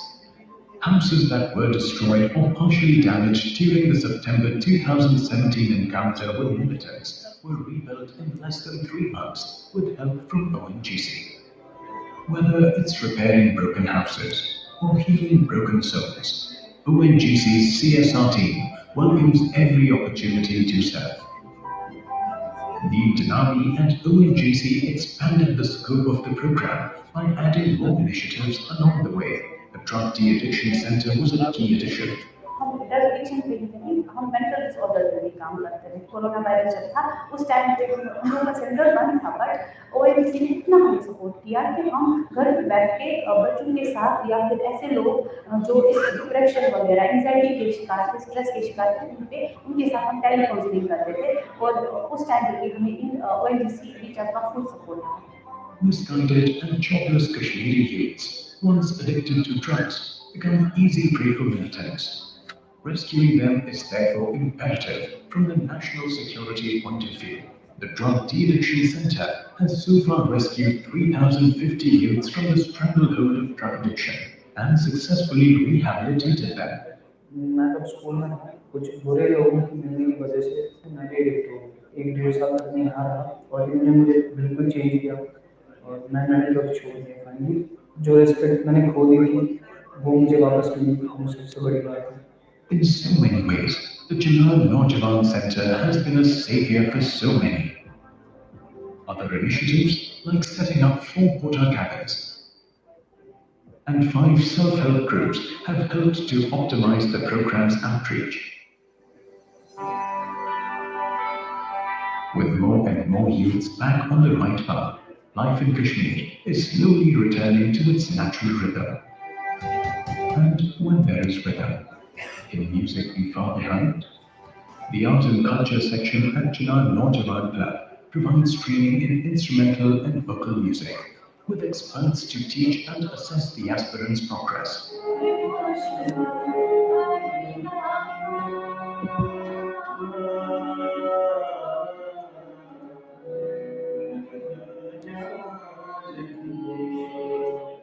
Talented youths are encouraged to participate in competitions and perform professionally at festivals, events, etc. Their success has inspired and emboldened even conservative families into sending their youths to learn music at Chinar Naujawan Center, a welcome change of outlook. मुझे singing करने का बहुत ज़्यादा शौक था, इसीलिए मैंने music में एडमिशन लिया। यहाँ पे हमें यहाँ पे लर्निंग के साथ साथ अर्निंग भी होती है। वो ऐसे कि हाँ बहुत सारे इवेंट्स होते हैं, सुपर में परफॉर्म यहाँ पे भी हुआ। हम शुक्रगुजार हैं ओएनजीसी का और इंडियन आर्मी का जिसने हमें ये प्लेटफॉर्म दिया। These are undeniable signs of a community healing.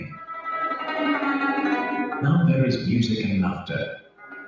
Now there is empowerment and opportunity.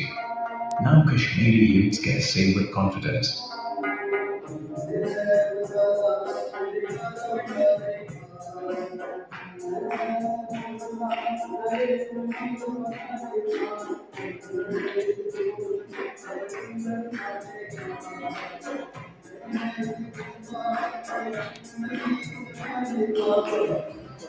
हम हैं वो रोशनी जो बनाए आपका भविष्य और उज्जवल।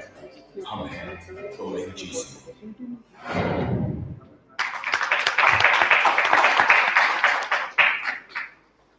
Thank you, ma'am. That was a good one. Monica Bell. उनको इनवाइट करो, डाइस को इनवाइट करो। Okay. Mr. Arif Akhtar from Indian Oil can come to the dais.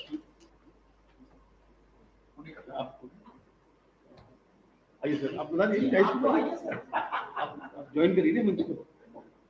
Dice करिए उसके बाद आपको इनवाइट करिए। Good evening, everyone. I know it's been a long day, but we are talking of something which is very, very close to each one's heart. I think that's the reason we all are sitting here, CSR. And as it was mentioned by Mr. Mahapatra ji, as well as the previous panel, that if we remove the C, the SR is very important. So that's where we should all start from. I am here representing, no, we'll not go through the presentation, just play the video, yeah. I am representing the Beauty and Wellness Sector Skill Council. As my colleague, Dr. Satinder Arya, shared with you what is a Sector Skill Council, what do we do. So I'll not go there. I'll just tell you what we do. But before that, I'm just playing a very short video which will tell you what we've been doing under CSR. And this is about the project that we recently finished within this year. This was a LinkedIn project to train 4,000 women who are participants of beauty and wellness target group audience, train them on employability skills, on financial skills, on digital skills. And I'll come back on it, why these skills are important to be given to not just the women, but to the youth of our nation. So can you just play the video? It's a very small video. So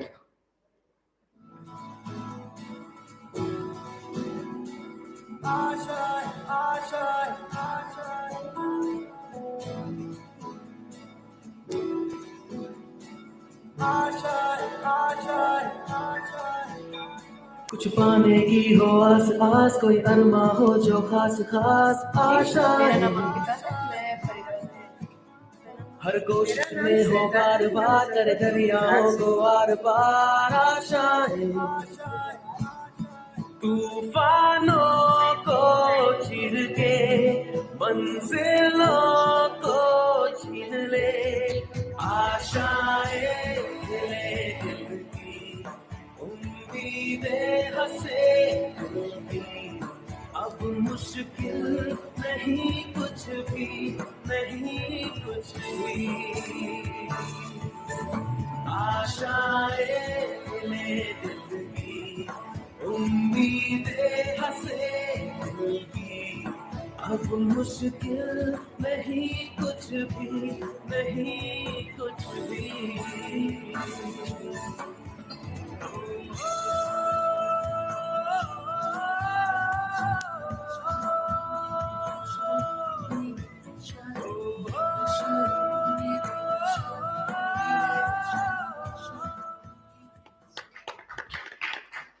thank you so much.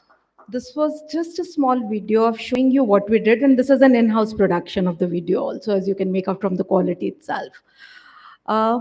What we do is we help women stand on their own feet. We are a women-dominated and women-oriented sector.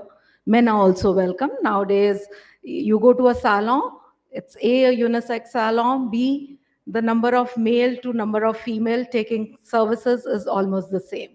But having said that, आज की date में India में सबसे बड़ी problem, और the same is even replicated in this room, is the women workforce participation.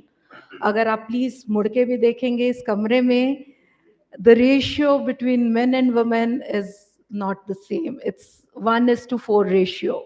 And this is what is there in our society also. Currently, we are facing this issue of women workforce participation dwindling by year-on-year degrowth. And so much so, after COVID, they've not come back to workforce. Lot of reasons, will no the point to debate on that. So what we do here, as Mr. Mahapatra also mentioned in his opening remark, is to give them skills to get and earn a respectable livelihood. हमारा sector, बाकी सब sectors भी जो हम 37 sector skill councils and we work towards it. But being a beauty sector and being a women dominated sector, our focus is for women empowerment. We do not just talk of skills, but we give them skills to get going from the day one, to become a wage earner from day one. And fortunately, ours is one sector where the threshold between being a job seeker to a job giver is a very low threshold. You can set up something at your own place. You can start doing at-home services. The trend is catching up not only in metro cities, but even in smaller towns nowadays. Having said that, our sector has taken this lead, and we work, Smriti, with IOCL also. We've done a couple of projects with ONGC, IOCL, Ambuja Cement, and this was a LinkedIn project where I showed you, where we've been training women to get skills which will not only get them job but will get them the required skills inclusive of financial literacy, how to operate a bank जाना कैसे है, SBI में महिला loan available होता है, उसको कैसे avail करना है। एसबीआई का एक और स्पेशल प्रोडक्ट है जिसका नाम है श्रृंगार loan, which is only and only meant for women for beauty and wellness sector skill, मतलब सेक्टर जहाँ पे आप अपना सालों खोलना चाहें या सेटअप करना चाहें या उसको अपग्रेड करना चाहें. This is collateral free subsidized loan which is available, but people don't know about it. So we handhold them how to do financial transaction from your mobile. That's the kind of skill which is given. Digital literacy has become the key word in today's time. So it's not only important to know how to send an email, but how to even get your business on a social media platform. हम आज की date में ऐसे time से गुजर रहे हैं जहां आपकी internet marketing is the key word. You have to be on Instagram, you have to be on Facebook, you have to be on Snapchat. Or our sector is such which is glamour sector where looks and the way you present yourself matter. And I'm proud to say here that most of our students, 98% of our students are on these media, but they do not know how to transact from these social media apps. So we train them on that. While we train them on the domain skills of how to become a beautician, hairdresser, yoga trainer, wellness consultant, fitness consultant, since wellness also forms a very big part of it, we do all these stuff. And for the LinkedIn project, as I'm going back on it, because this was one of the big projects with 4,000 women to be trained during COVID time and post-COVID time. We had used both online and offline medium of training, and we had the experts from across the nation joining in delivering the domain skills as well as the risk skills which were to be given to them, plus the impact assessment which was done by the foundation was we cleared it with flying marks. So I'll just leave you all with Kaushal Bharat is Kushal Bharat. So if we need to give the right kind of skills to our youth and to the women, that is where we will take the nation forward. And another difference in training a woman is, and the importance of training a woman is, if you train a woman and give her a livelihood opportunity, you're not sufficing them for 1 month of ration या 6 महीने का ration, but you're giving her a lifelong opportunity to improve the quality of living for herself, to improve the educational qualification and the quality of education she'll provide to her family. The nutritional needs of a family are better met because जब औरत पैसे घर में लाती है तो वो सिर्फ अपने ऊपर नहीं खर्च करती. Her first priority is her children and her family. And with this, she builds up a better community as a whole. So let's all come together and at least aim at 1:2 ratio, if not 1:1 ratio for this room. Thank you so much. Thank you, Monica. Now, Mohit Soni.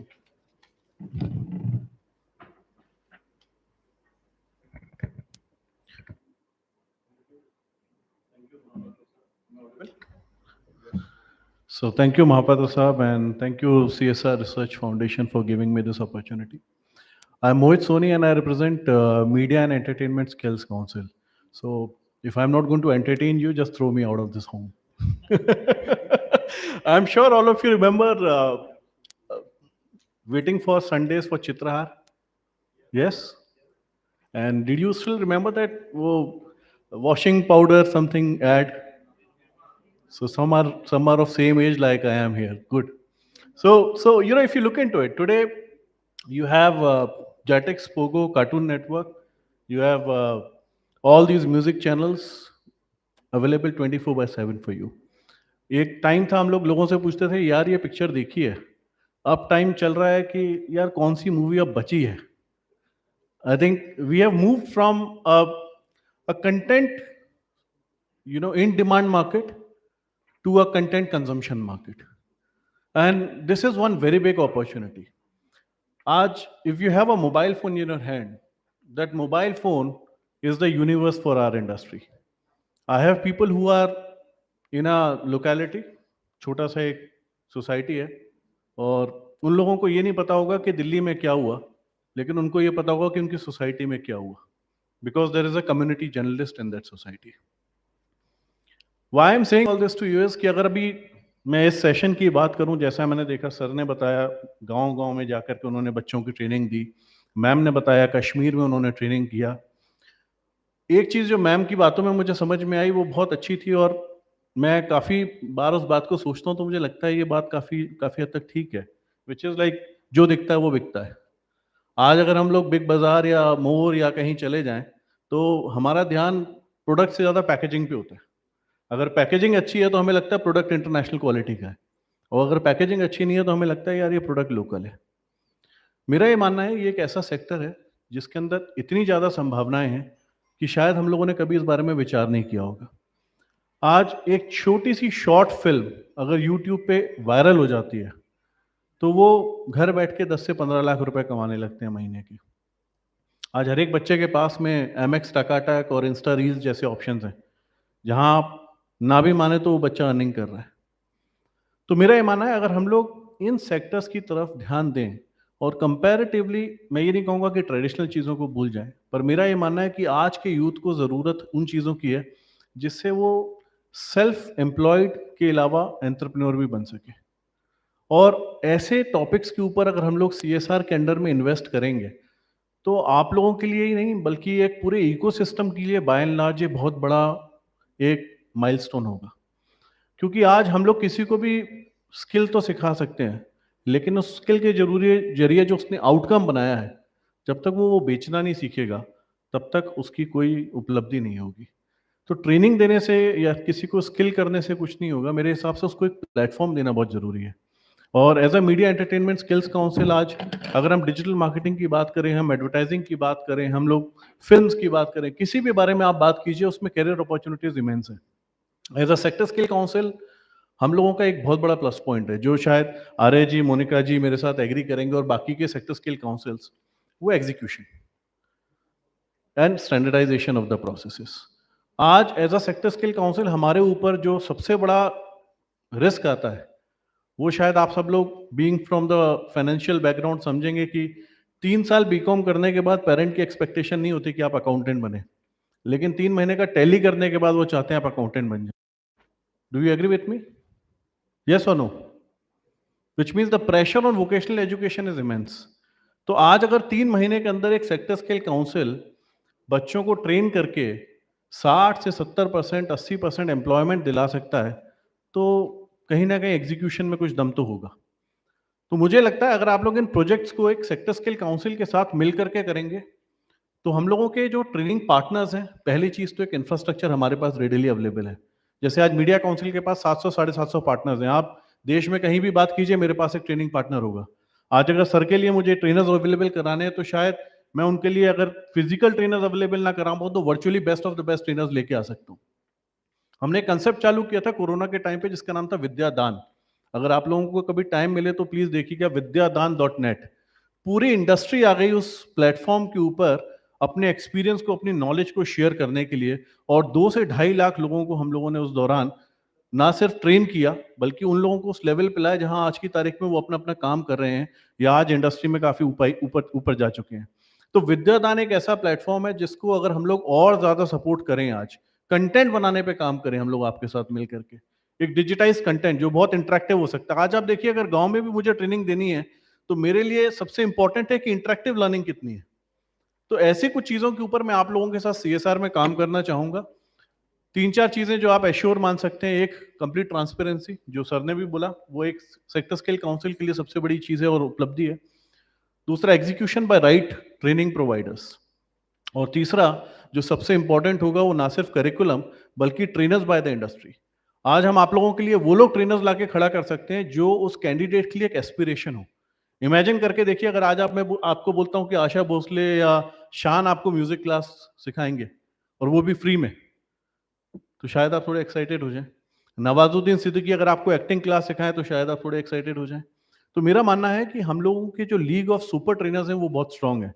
ये council को श्री सुभाष घई जी head करते हैं और बाकी के जो council members हैं वो बहुत स्ट्रांग हैं, इंडस्ट्री के प्रोफेशनल्स हैं। अगर हम लोग मिलकर इस चीज़ के ऊपर काम करते हैं और कुछ छोटे छोटे प्रोजेक्ट्स को पायलट फेज के तरीके से लेके चलते हैं और वहां पे मैं अपने सुपर ट्रेनर्स का और मार्केट इंटेंसिव ट्रेनिंग मॉड्यूल्स को आपके साथ मिलकर रन करूं, तो मुझे लगता है कि हम लोग एक बहुत बढ़िया आउटकम डेवलप कर पाएंगे। इसको थोड़ा सा विचार कीजिएगा और अगर आपको लगता है कि मीडिया एक ऐसा सेक्टर है जो सिर्फ व्हाट्सएप पे हैप्पी बर्थडे या हैप्पी मैरिज एनिवर्सरी भेजने के अलावा आपको कहीं भी रुझान देता है कि आप बैठ के 2 घंटे गेम खेलें या नेटफ्लिक्स के ऊपर मूवी देखें, तो एक दिन आइए हम लोग उसको बनाना भी सीखेंगे। और मेरे हिसाब से काफ़ी कोर्सेज आप लोगों के लिए भी फ्री में है। विद्यादान पे जाइए और लर्न कीजिए और थोड़ा विद्यादान को कंट्रीब्यूट करने के लिए सीएसआर से फंड लाइए, हम और अच्छा कंटेंट बनाएंगे और आगे जाकर के ये सारा फंड जो भी आप लोग देंगे, जो कंटेंट हम बनाएंगे, वो हम इन ऑर्गेनाइजेशंस के साथ शेयर करेंगे फ्री ऑफ कॉस्ट, ताकि वो उन ऑर्गेनाइजेशंस को बेनिफिट करे और एक इकोसिस्टम को बड़ा कर सके। Thank you.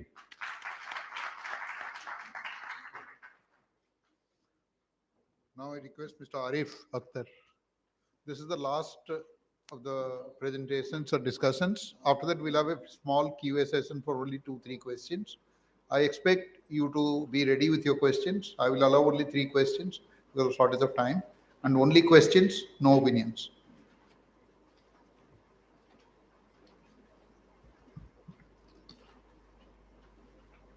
डायस पे विराजमान हमारे खुसूसी guest speakers, colleagues from different companies looking after CSR, a very good evening to all of you. सबसे पहले तो मैं आप लोगों को ये बताना चाहूँगा कि 32 साल से I have been into sales, selling, marketing and doing everything. So company after 32 years gives me an opportunity जहाँ I have been posted in CSR department, so I am the newest and the least knowledgeable as far as this whole group is concerned. But yes, when it comes to social responsibility, मैं सिर्फ सबसे पहली बात तो ये कहना चाहेंगे, जब भी कुछ करिए दिमाग से नहीं करिए, दिल से करिए. दिल से करेंगे तो कुछ ना कुछ अच्छा करेंगे. दूसरी बात, जो इतने अच्छी बातें सुबह से सुन रहे हैं स्पीकर, अभी स्मृति मैम ने एक बहुत छोटी सी बात कही कि एक वो सिंगल, मल्टीपल बल्क की तो बात करना दूर है, एक लड़की जिसको हमने हेल्प किया और वो ग्रो करी, उसकी जो खुशी आपको मिलती है उसकी तुलना नहीं की जा सकती किसी भी चीज से. तो अगर हम कोई चीज दिल से करेंगे, अभी मैम बात कर रही थी वुमेन्स को ट्रेनिंग की, आप देखिए कितना बड़ा काम है. अगर आप डेप्थ में उसको सोचिए कि जब आप एक को एम्प्लॉयमेंट दे रहे हैं, यहाँ तो हजारों के एम्प्लॉयमेंट, और उनके जब आप एक किसी फैमिली को बढ़ाते हैं तो एक नहीं बढ़ते, हजारों उससे लिंक बढ़ जाते हैं. Now coming to my company, I would like to share few figures with you. We spent 543 crores last year in CSR in Indian Oil. Now, most of the companies don't have a turnover of 543 crores, and we have spent that amount. Sir percentage कितना था MP का जी? Percentage कितना था? Percentage wise means 2%, more than 2% we had spent. Last 3 years we have been spending more than 450 crores every year, and similar would be the numbers from ONGC also. I believe similar would be maybe a little less BPC, HPC and the oil companies that are doing. और the thrust, अभी जो CSR की हम बात कर रहे हैं, CSR is in the development stage. मैंने एक प्रोजेक्ट किया था, I was not in CSR, but हमने एक वाटर बेस्ड प्रोजेक्ट किया था दुर्गापुर एरिया में. पानी नहीं था गांव में, बिजली नहीं थी, हमने सोलर लाइट्स लगाई, रोड्स बनाई, पानी दी. तो वो जो खुशी मिली, वो दिल से किया और खुशी मिली. मेरी रिस्पॉन्सिबिलिटी नहीं थी एज ए जॉब, बट मैंने किया उसको. तो वो इमेंस थी। और शायद क्योंकि मुझे खुशी मिलती है तो ऊपर वाले ने मुझे कहा कि भाई लो तुम आओ CSR में आओ और कुछ करो। इसके सिवा मैं और लेट मी शेयर, मैं अपनी ड्यूटी पूरी नहीं करूंगा अगर मैं आपको ये ना बताऊं कि इंडियन ऑयल क्या क्या प्रोजेक्ट कर रहा है। तो हमारे मेजर प्रोजेक्ट में एक जो हमने किया है, जो चल रहा है, विदुषी नाम से एक प्रोजेक्ट कर रहे हैं, जिसमें एवरी ईयर हम 4 लोकेशन में 30 लड़कियों को एजुकेशन 11-12 की बेसिक एजुकेशन एंड उनको इंजीनियरिंग कंपटीशन के लिए तैयार करते हैं। और इन लड़कियों में से every year almost more than 50% girls qualify इन IITs और वेरियस NITs। और उसके बाद we give 5,000 and 4,000 scholarship to these girls for 4 years to complete their engineering। So एक लड़की, ऐसी लड़कियां होती हैं जो किसी रिक्शे वाले की लड़की है, कोई पान वाले की लड़की है, कोई कहीं की लड़की है। आप ये सोचिए जब वो लड़की इंजीनियरिंग करके निकलती है हमारे स्कॉलरशिप पे और जॉब में जाती है और किसी भी सेक्टर में जाके she starts earning 10 to 15 lakhs per year, उसकी फैमिली ही नहीं बढ़ती है, उसकी पूरी जनरेशन ग्रो कर जाती है। So this is a great project that Indian Oil has taken. Secondly, ma'am, I will not touch on that Bhubaneswar का जो स्किल डेवलपमेंट प्रोजेक्ट है, वो उसमें मेजर कंट्रीब्यूशन इंडियन ऑयल का है और सारी ऑयल कंपनीज मिल के उस प्रोजेक्ट को कर रही हैं।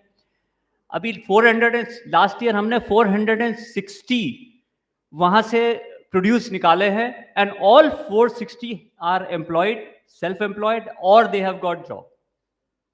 So that is a big skill development project that we are undertaking in Bhubaneswar. We are running a school of nursing at Digboi. This is a very old project of Indian Oil, जो कि 1986 में हमने form किया था and every year यहाँ से 30 student pass out करती थे पहले। उसके बाद 2014 में हमने 30 स्टूडेंट्स और जोड़े और 2016-17 में 60 नर्सिंग लेडीज और जोड़ी। तो अगर आप देखिएगा जो नर्सेस प्रोड्यूस होती हैं ऑल ओवर इंडिया, उसमें आप देखेंगे या तो केरला साउथ से नर्सेस प्रोड्यूस होती हैं या नॉर्थ ईस्ट की नर्सेस आपको मिलेंगी ज़्यादातर, जो कि ऑल इंडिया में जाके डिफरेंट हॉस्पिटल्स में जाके नर्सिंग करती हैं। तो नॉर्थ ईस्ट में के जो ये नर्सिंग इंस्टीट्यूट है, वहाँ से जो नर्सेज निकलती हैं वो बहुत बड़ा एक इकोनॉमिक डेवलपमेंट है उस सेक्टर का, लेडीज़ का बहुत बड़ा डेवलपमेंट है। अभी recently we are doing a very good project in ले। हियाल जो है हिमाचल हिमालयन ऑल्टरनेट एनर्जी है, जो अभी तो वेल नोन 3 इडियट्स के through everybody know them. So we are doing a school project जहाँ पर हम रिसर्च डेवलपमेंट का एक बहुत बड़ा सेंटर बना रहे हैं, investing about 6.5 crores there. Another project we are doing at Jammu, investing in education sector, we are doing coming up with a big school with a NGO. वहाँ पर हम 7.3 crores spend कर रहे हैं this year, in this year.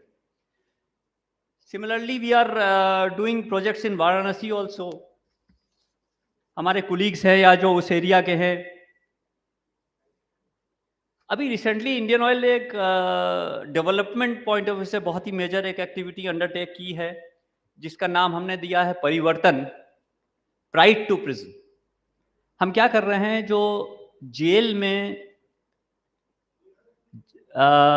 कैदी हैं उनको हम वेरियस स्पोर्ट्स और एक्टिविटीज़ में ट्रेन कर रहे हैं।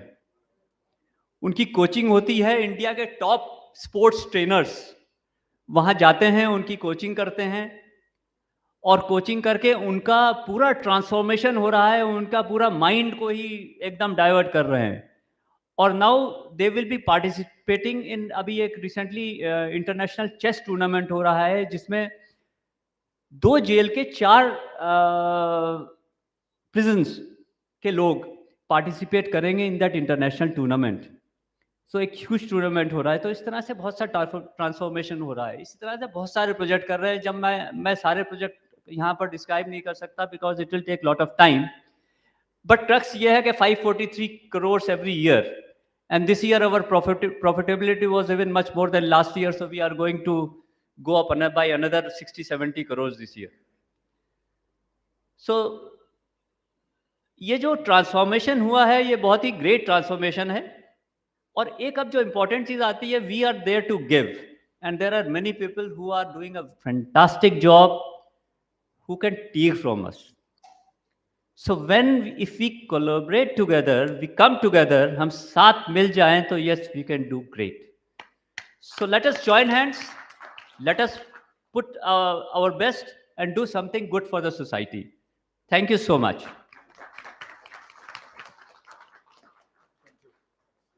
Now quickly to the questions. Anyone? Yeah. Mike, Good afternoon, everyone. Good evening, everyone. My question is for the ONGC and IOCL personnel. You guys are very big Maharanas. That's something any PSUs look after. So with great power comes great responsibility, as Paitwan said. So what about the PSUs who have CSR budget of 50 lakh or 1 CR? How to create an impact out there that one day that we could also share something big to the society, where we have to cater to whole India, not just local areas that or aspiration district we are saying, but with small budgets, how can we create bigger impacts, and what should we look after, or what sector should we focus? Would you like to say? Now, if you talk about impact, many speakers have spoken many things. So point is not covering whole India. Point is creating impact. आप छोटी सी भी चीज कर रहे हैं अगर और उसका इम्पैक्ट है तो वो इम्पैक्ट है। डोंट गो बिग, स्मॉल एक सेक्टर लीजिए। स्मॉल जैसे मैम ने कहा, एक विलेज पकड़ लिया, वहां आपने किया तो उस पैसे से बहुत कुछ, उस छोटे से विलेज में बहुत कुछ किया जा सकता है। कोई जरूरी नहीं है बहुत ज्यादा एरिया कवर करें। छोटे से विलेज में कम पैसा है, कम एरिया कवर करेंगे तो इम्पैक्ट उसका ज्यादा होगा। देयर आर मेनी एरियाज, अगर जाइए हिमाचल चले जाइए, जम्मू चले, आप बियॉन्ड जम्मू एंड कश्मीर में चले जाइए, मेडिकल फैसिलिटीज नहीं है।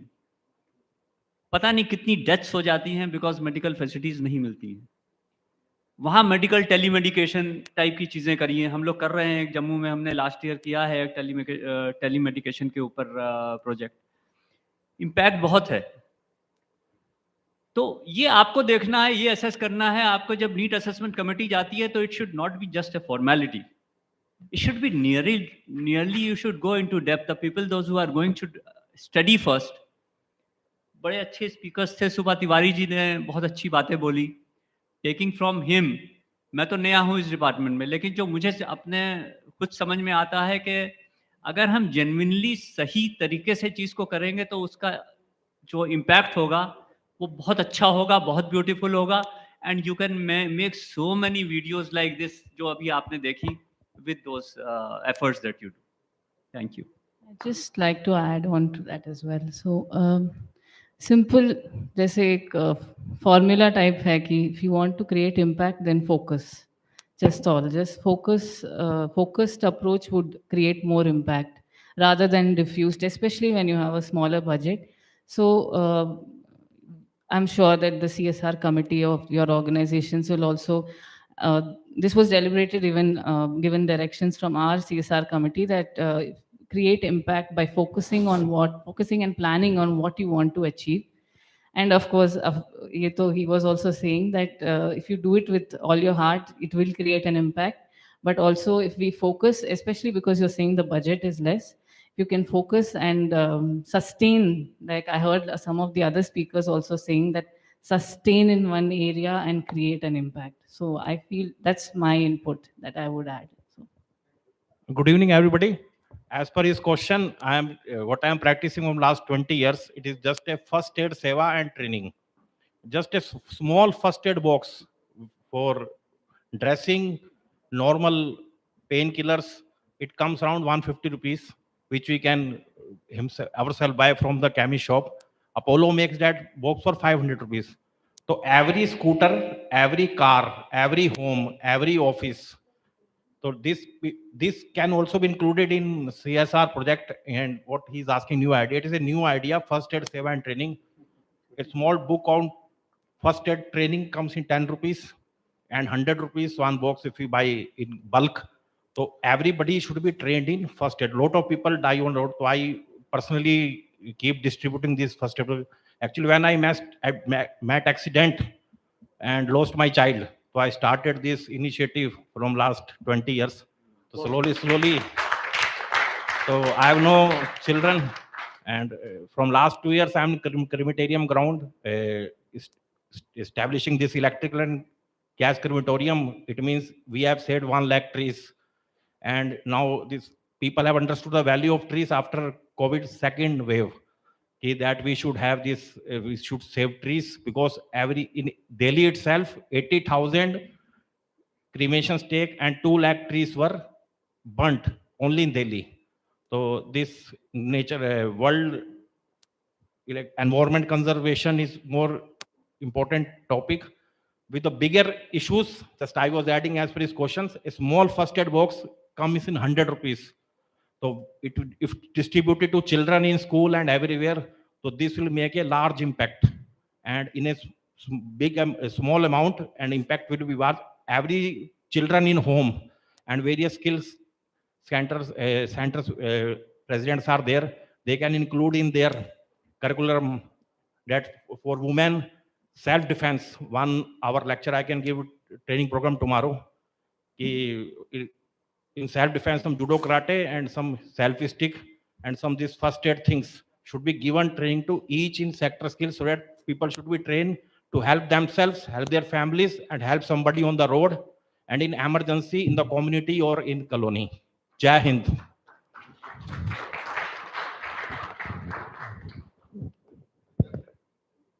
कोई और क्वेश्चन है किसी का?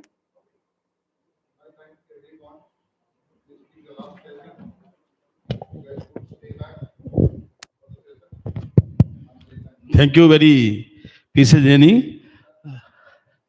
I thanks Murata साहब की इन्होंने बहुत अच्छा एक स्किल डेवलपमेंट सेक्टर को एक जोड़ा हमसे और सभी को बुलाया। अब मैं चाहूँगा कि टाइम तो सुबह से आप सुन रहे हैं हमें, तो अब लगता है थक भी गए होंगे, तो बस 5 मिनट का और मैं चाहूँगा कि हम जो लोग जो है इनका सम्मान करें। मैं सबसे पहले विनोद यादव जी ओएनजीसी से आए हुए हैं, वो आए मंच पे, और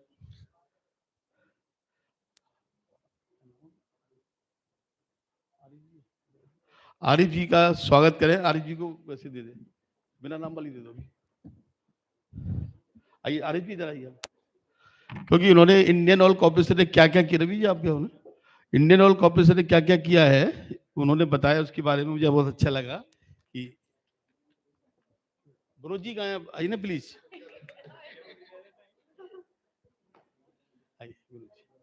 मैं आपको बुला रहा हूँ, आप बैठे हुए हैं। आप दूसरे विकास कुमार यादव एचपीसीएल से हैं, ईडी, वो भी मंच पे आए हैं, या आप 2 लोग आए हैं, कोई दिक्कत नहीं।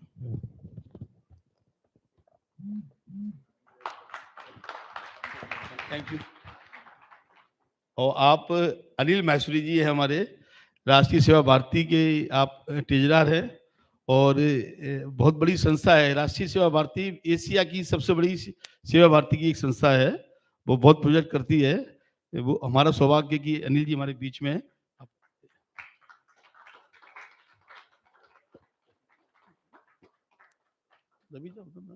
उस साइड से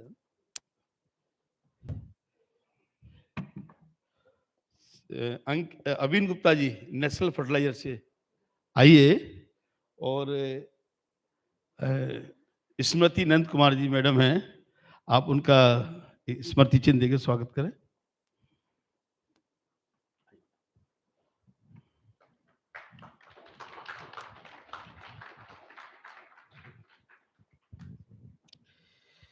ज्ञान प्रकाश जी है डीजीएम एचआर एसपीएमआईएल, अभी हैं, चले गए क्या ज्ञान प्रकाश जी? हमारे बीच मोहित जी हैं, मोहित किशन जी, मोहित जी अभी चले गए, आप आ जाइए, आप आइए। जो हमारे पूरा मीडिया का काम देख रहे हैं, और आप एक एनजीओ चलाते हैं जो स्पोर्ट्स में काम करती है, तो उनसे मैं चाहूंगा कि वो हमारे जो राजीव अग्रवाल जी का स्वागत करें। मैडम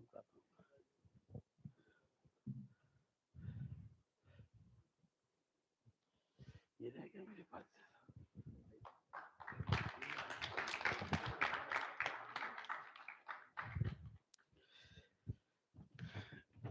आप आ जाइए।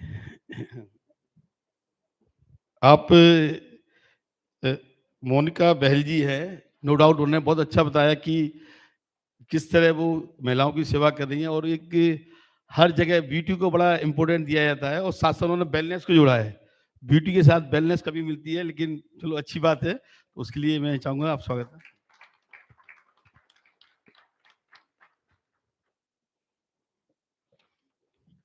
जैसा भी उन्होंने बताया कि मैं भी बचपन में चित्रहार देखता था और हमारी एक समस्या और थी, बहुत बड़ी समस्या थी कि एक व्यक्ति ऊपर जाके टीवी को लाता था, क्योंकि अब हमारी I belong to Firozabad UP, तो बड़ी समस्या थी। अब क्या करते थे, चित्रहार देखना भी है तो एक बंदे की ड्यूटी ऊपर लगती थी, वो एंटीना होता था, तो एक जना बुलाता था, कभी कहते थे आ रहा है नहीं आ रहा है, तो वो बड़ी समस्या हमने झेली है।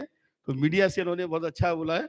तो मैं चाहूँगा लखीला जी जो एचओडी हैं हेमोपैथिक के लेडी हार्डी मेडिकल कॉलेज से, मैं चाहूँगा कि आप मोहित जी का आप स्वागत करें एक स्मृति चिन्ह देके।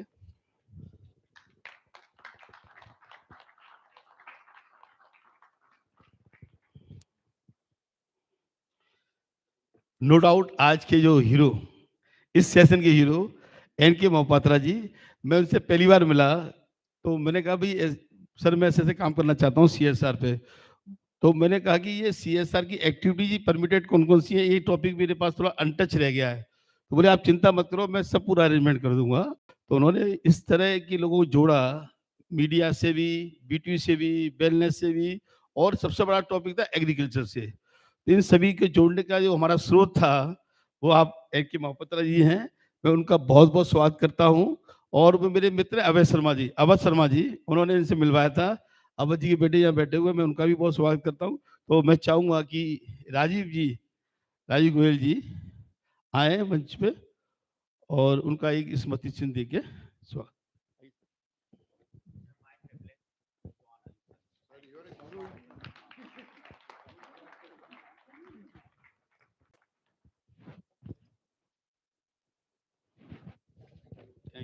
Thank you. लेकिन किसी भी कार्यक्रम में सफलता सबसे ज्यादा डिपेंड करती है पार्टिसिपेंट्स पे, ऑडियंस पे। नो डाउट आपने हमें पूरा सहयोग दिया, समर्थन दिया, सुबह से आपने हमें झेला भी है और मुझे लगता है झेलने में कुछ फायदा ही मिलेगा। कुछ जिस तरह की हमने स्पीकर का चयन किया है, बहुत ही लड़ने स्पीकर थे और कहीं ना कहीं उन्होंने आपको कुछ ना कुछ इनपुट दिया होगा। हो सकता है 100% नहीं दिया होगा, 80% दिया होगा। हम कोशिश करेंगे कि आगे हम 100% की कोशिश करेंगे, लेकिन 100% कभी हो नहीं सकता, ये मैं जानता हूँ, क्योंकि आप सभी लोग लर्नड हैं। क्योंकि क्या होता है जब दो लोग विद्वान बैठे हों तो कभी भी चीज फाइनल टच में नहीं आती, कभी कभी ऐसा भी होता है। अगर मैंने आपकी बात को कह दिया हाँ जी आप सही है, तो कहेंगे ये बढ़िया अच्छा स्पीकर है। मैंने उसको कॉन्ट्राडिक्ट कर दिया, यार समझता नहीं है स्पीकर। तो नो डाउट मैं आप सबका भी बहुत बहुत आभार व्यक्त करता हूँ, आपने हमें सुना। कल जो भी अगर आपको लगता है हमारी कमियां रह गई हैं, आप हमें जरूर बताएं। कल मेरे ख्याल से थोड़ा 10 बजे से हम सेशन शुरू करेंगे, नो डाउट थोड़ा लेट भी हो जाता है, तो 10 बजे हम सब लोग मिलेंगे। आपका स्वागत है बहुत बहुत। और मैं चाहूंगा हम सभी लोग एक बार ग्रुप फोटो के लिए इधर आ जाएंगे तो अच्छा लगेगा। Thank you very much. पुनः एक बार आप सभी का बहुत बहुत आभार व्यक्त करता हूँ, अभिनंदन करता हूँ, स्वागत करता हूँ। और अंत में जो भी ऑर्गेनाइजेशन आई है, इंडियन ऑयल है, ओएनजीसी है, सिक्योरिटी प्रिंटिंग है, एनएफएल है, आईएफसीएल है, आपका गार्डन यार्ड है, बहुत सारी कंपनियां हमारे यहाँ हैं, मैं उनका भी बहुत बहुत आभार व्यक्त करता हूँ। एक हमारे पास केवल प्राइवेट सेक्टर से एक ही सेक्टर आया है, वो पॉलीकैब है। उसके लिए मैं बीसी गौतम जी का भी बहुत आभार व्यक्त करता हूँ कि उन्होंने कम से कम एक प्राइवेट जो एक सीएसआर की कंपनी है उनको लाया हमारे बीच में। मैं बीसी गौतम जी से कहूँगा कि एक बार आए मंच पे और एक ग्रुप फोटो के सभी आए प्लीज। Thank you.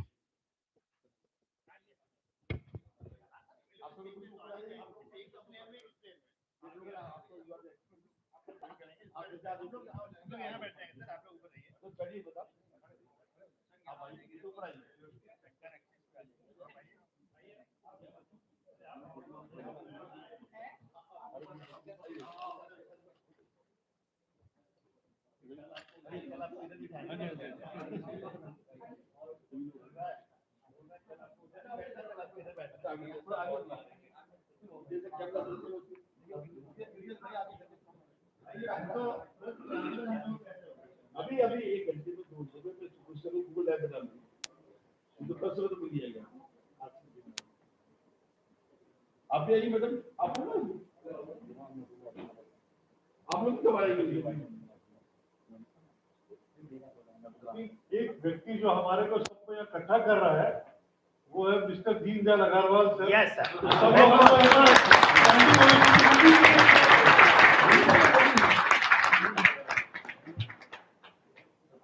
सभी लोग आए अच्छा लगेगा सभी लोग